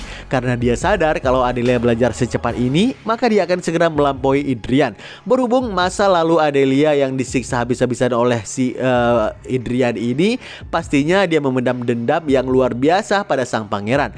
Jadi kalau dia berhasil melampaui pangeran, bisa jadi dia bisa aja lupa pada janji setianya dan mulai mengancam sang pangeran. Meskipun rasa cemas mulai menghantuinya, Idrian mencoba untuk tetap bersikap tenang. Namun yang justru lebih jauh mengganggu pikirannya adalah saat dia sadar kalau sang paman mulai tertarik pada potensi Adelia. Hingga pria itu diam-diam menunjukkan kekagumannya dengan bilang, "Aku gak menyangka dia punya bakat sebesar ini." Melihat ekspresi kagum dari si paman, Idrian merasa kesal karena dia gak sudi miliknya dilirik oleh orang lain. Dengan nada meremehkan, pamannya malah menanyakan, "Memangnya apa yang sanggup kau tawarkan pada gadis itu?" Mendengarkan itu, Idrian yang kesal pun langsung bersiap dengan pedangnya. Si paman pun membalas dengan aura mendominasi yang meremehkan sambil bilang, "Kau gak akan sanggup untuk mengurusnya." Idrian membatin kalau dia bukanlah pangeran ampas yang pengecut itu. Dia adalah Gruhon.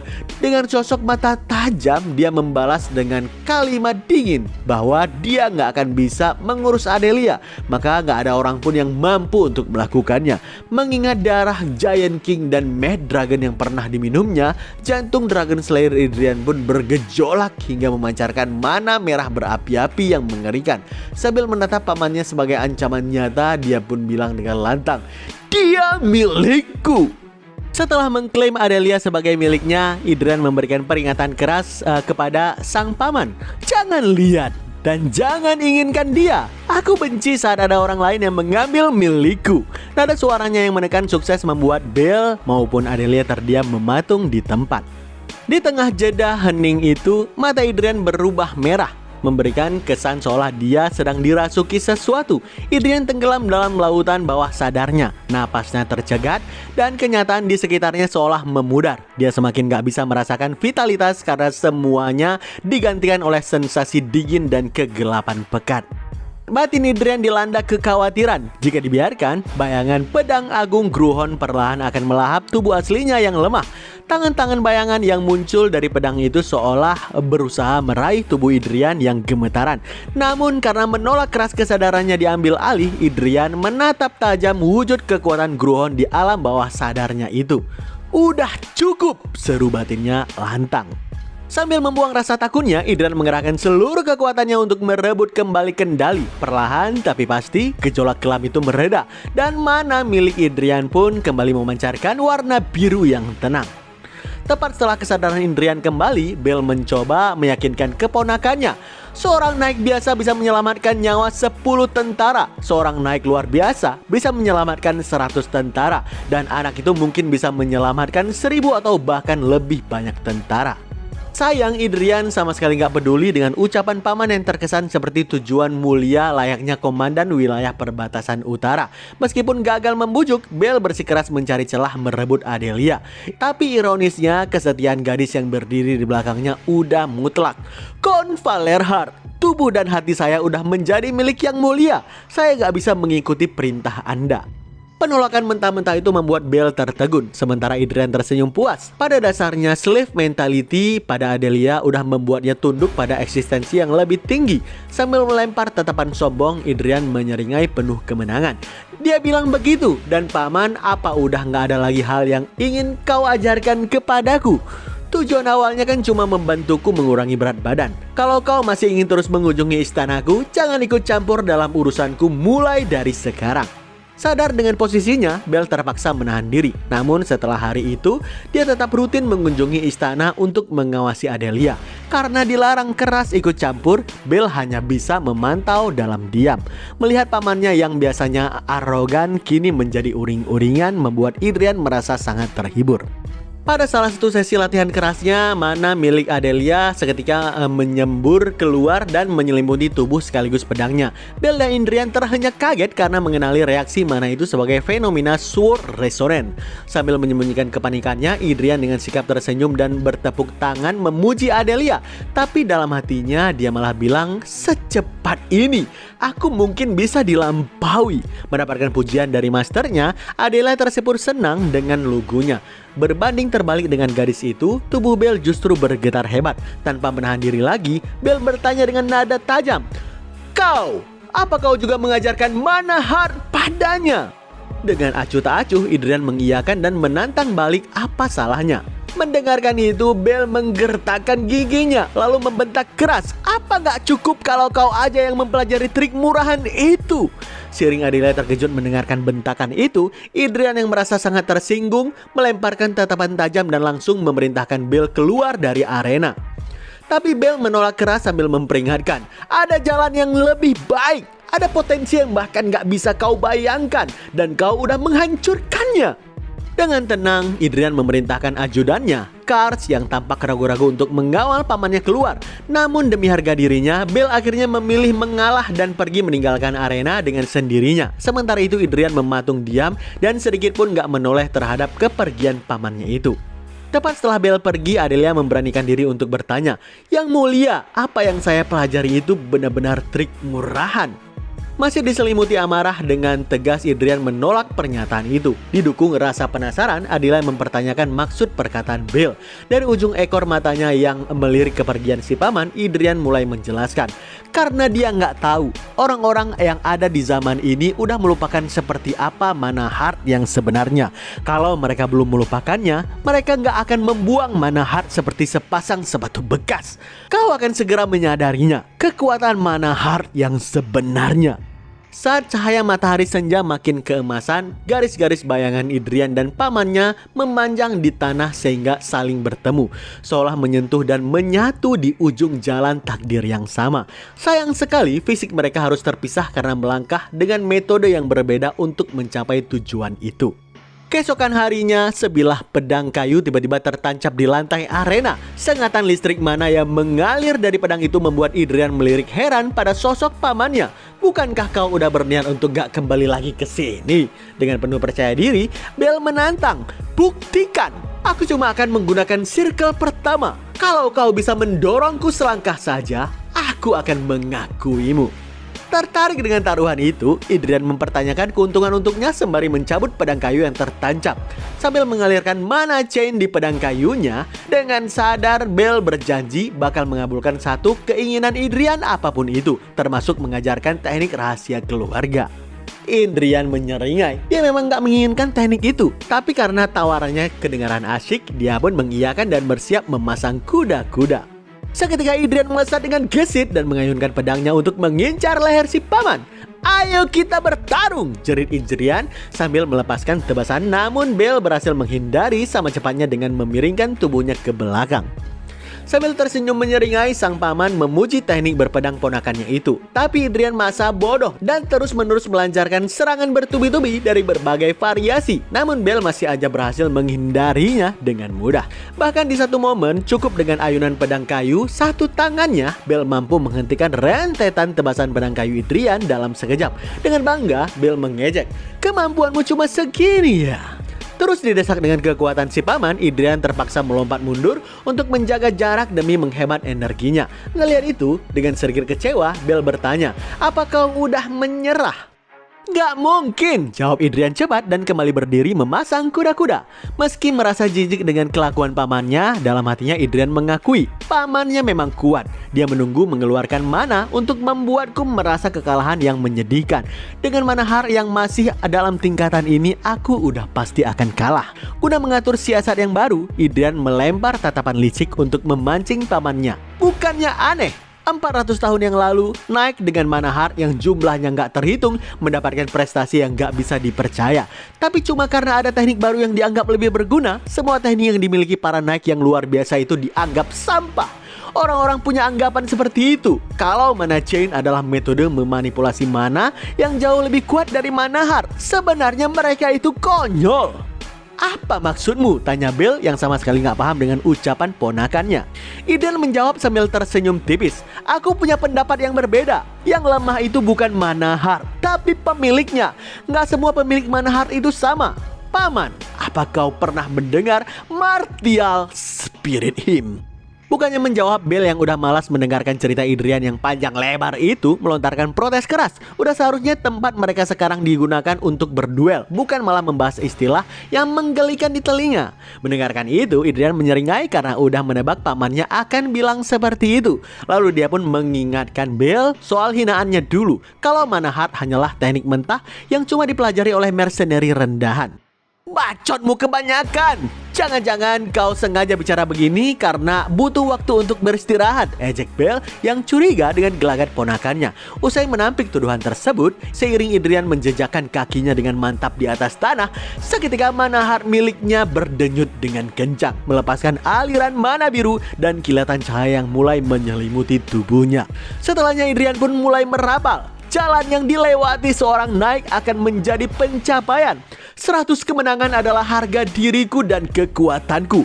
Fokus Indrian meningkat dengan drastis hingga membuat Bel terperangah. Di dalam batin Indrian, rentetan pengalaman bertarungnya selama ini mengkristal, membentuk sebuah pencapaian yang kini bertransformasi menjadi Martial Spirit Hymn miliknya sendiri. Seketika notif sistem pun muncul dan memberitahu kalau Common Rank Martial Spirit Hymn of Sparing berhasil diciptakan. Inilah pencapaian Indrian selama 6 bulan terakhir dalam mendapatkan kemenangan di setiap sparingnya. Begitu efek Hymn of Sparing diaktifkan, spontan mana yang memancar dari tubuh Indrian kian deras dan menyelimuti pedangnya dengan aura yang lebih tebal. Ngelihat itu, Indrian tersenyum lebar dan bilang dalam hati, "Iya, ini adalah kekuatan manahart yang sebenarnya, Martial Spirit Hymn." Notifikasi muncul dan mengatakan efek dari Hymn of Sparing telah diaktifkan. Ngelihat itu, Bel Valerhart bilang, "Apapun yang mau kau lakukan, hasilnya akan tetap sama saja. Selama kau memiliki manahart, kau gak akan pernah bisa mengalahkan mana chain." Namun Indrian sama sekali gak mempedulikan perkataan itu. Dengan aura yang bersinar di matanya, dia menerjang dengan sekuat tenaga ke arah si paman. Sebuah tebasan yang sangat kuat ditahan oleh si paman sampai tanpa terasa keringat jatuh di wajahnya. Dalam hati Indrian bilang, yang dia katakan memang ada benarnya. Mana chain punya sifat untuk menyebabkan aliran balik pada manahart. Setelah adu tebasan itu terlihat, seketika mana berbalik ke Indrian. Wajah si paman tersenyum seolah bilang, "Kan udah kubilang." Si paman pun berteriak, "Kau cukup pintar dalam mempertahankan keras kepalamu itu." Sambil ngelihat si paman, Indrian kembali bilang, Tapi aku mendapatkan him ini dengan cara sparing ratusan kali, menahan kekuatan mana chain lebih dari ribuan kali, kekuatan yang kutempa untuk melawan pengguna mana chain. Sambil melakukan tebasan lurus ke depan dan membalas serangan si paman dengan aura yang gak kalah gilanya, Idrian pun kembali mengatakan dengan santai, "Aku udah bertempur ratusan kali dan menahan ribuan gelombang mana chain." Yap, ini adalah kekuatan dari Hymn of Sparing. Idrian kembali menerjang ke arah si paman dan melancarkan tebasan beruntun sambil tersenyum, sedangkan si paman kali ini giliran berkeringat. Dan dia bilang dalam hatinya, "Gak kusangka dia bertahan selama ini." Setelah melakukan tebasan yang lumayan kuat dan memberikan dorongan kepada si paman, Idrian kembali bilang, "Bagaimana? Bukankah udah kukatakan sebelumnya kalau nggak semua mana heart itu sama?" Terlihat si paman mengerahkan aura yang lebih besar lagi ke dalam pedangnya dan menyerang sambil bilang, "Sombong sekali anak muda." Tebasan yang kuat itu membuat Idrian terlempar ke dinding dengan sangat keras. Si paman bilang kepada pangeran, "Aku akan serius. Kau pantas dipuji karena bisa bertahan selama ini." "Ya, aku memujimu." Idrian yang terduduk di lantai mengatakan dalam hati, "Udah kuduga normal Great Martial Spirit Hymn aja nggak cukup." Sambil menompang tubuhnya dengan menggunakan pedang, Idrian pun bilang ke si paman, 400 tahun yang lalu, para Naik membuat kesalahan yang sangat besar. Mereka nggak meninggalkan satupun monster untuk keturunan mereka." Apa maksud Idrian ini?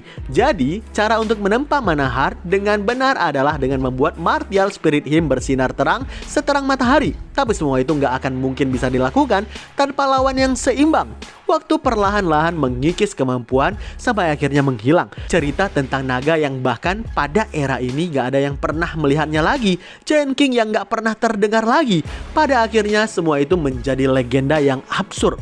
Walaupun tanpa monster, Martial Spirit Hymn memang masih bisa diciptakan. Tapi paling tinggi adalah pencapaian untuk melawan ratusan prajurit. Paling tinggi hanya sebatas melawan manusia. Tingkatan itu gagal mencapai tingkatan mitik ataupun hero. Idrian bilang kepada pamannya, "Mana chain? Dengan teknik remeh itu, kau nggak akan bisa mencapai tingkatan seorang transcendent." Si paman langsung menjawab, "Hah? Apa kau mabok? Aku dari tadi sama sekali nggak mengerti apa yang kau ocehkan." Idrian ngelihat pamannya dengan dalam sambil bilang, "Bel Valerhart, kau adalah Naik sombong yang bodoh." Idrian pun mengatakan kepada si paman lagi, "Kau hanya perlu tahu betapa hebatnya hal yang telah hilang dari kalian semua. Jika kau nggak tahu, maka akan kuajarkan sesuatu yang nggak bisa dipotong oleh pedang great tertinggi sekalipun. Membelah sisik naga lalu meminum darah panasnya." Seiring dengan aura merah menyala menyelimuti seluruh tubuh dan juga pedang Idrian, maka notifikasi muncul di hadapannya dan mengatakan, "Anda menyanyikan Hymn of True Dragon Slayer." Wah, apakah yang terjadi selanjutnya? Nantikan terus lanjutan ceritanya hanya di channel Fokuser Anime dan stay update.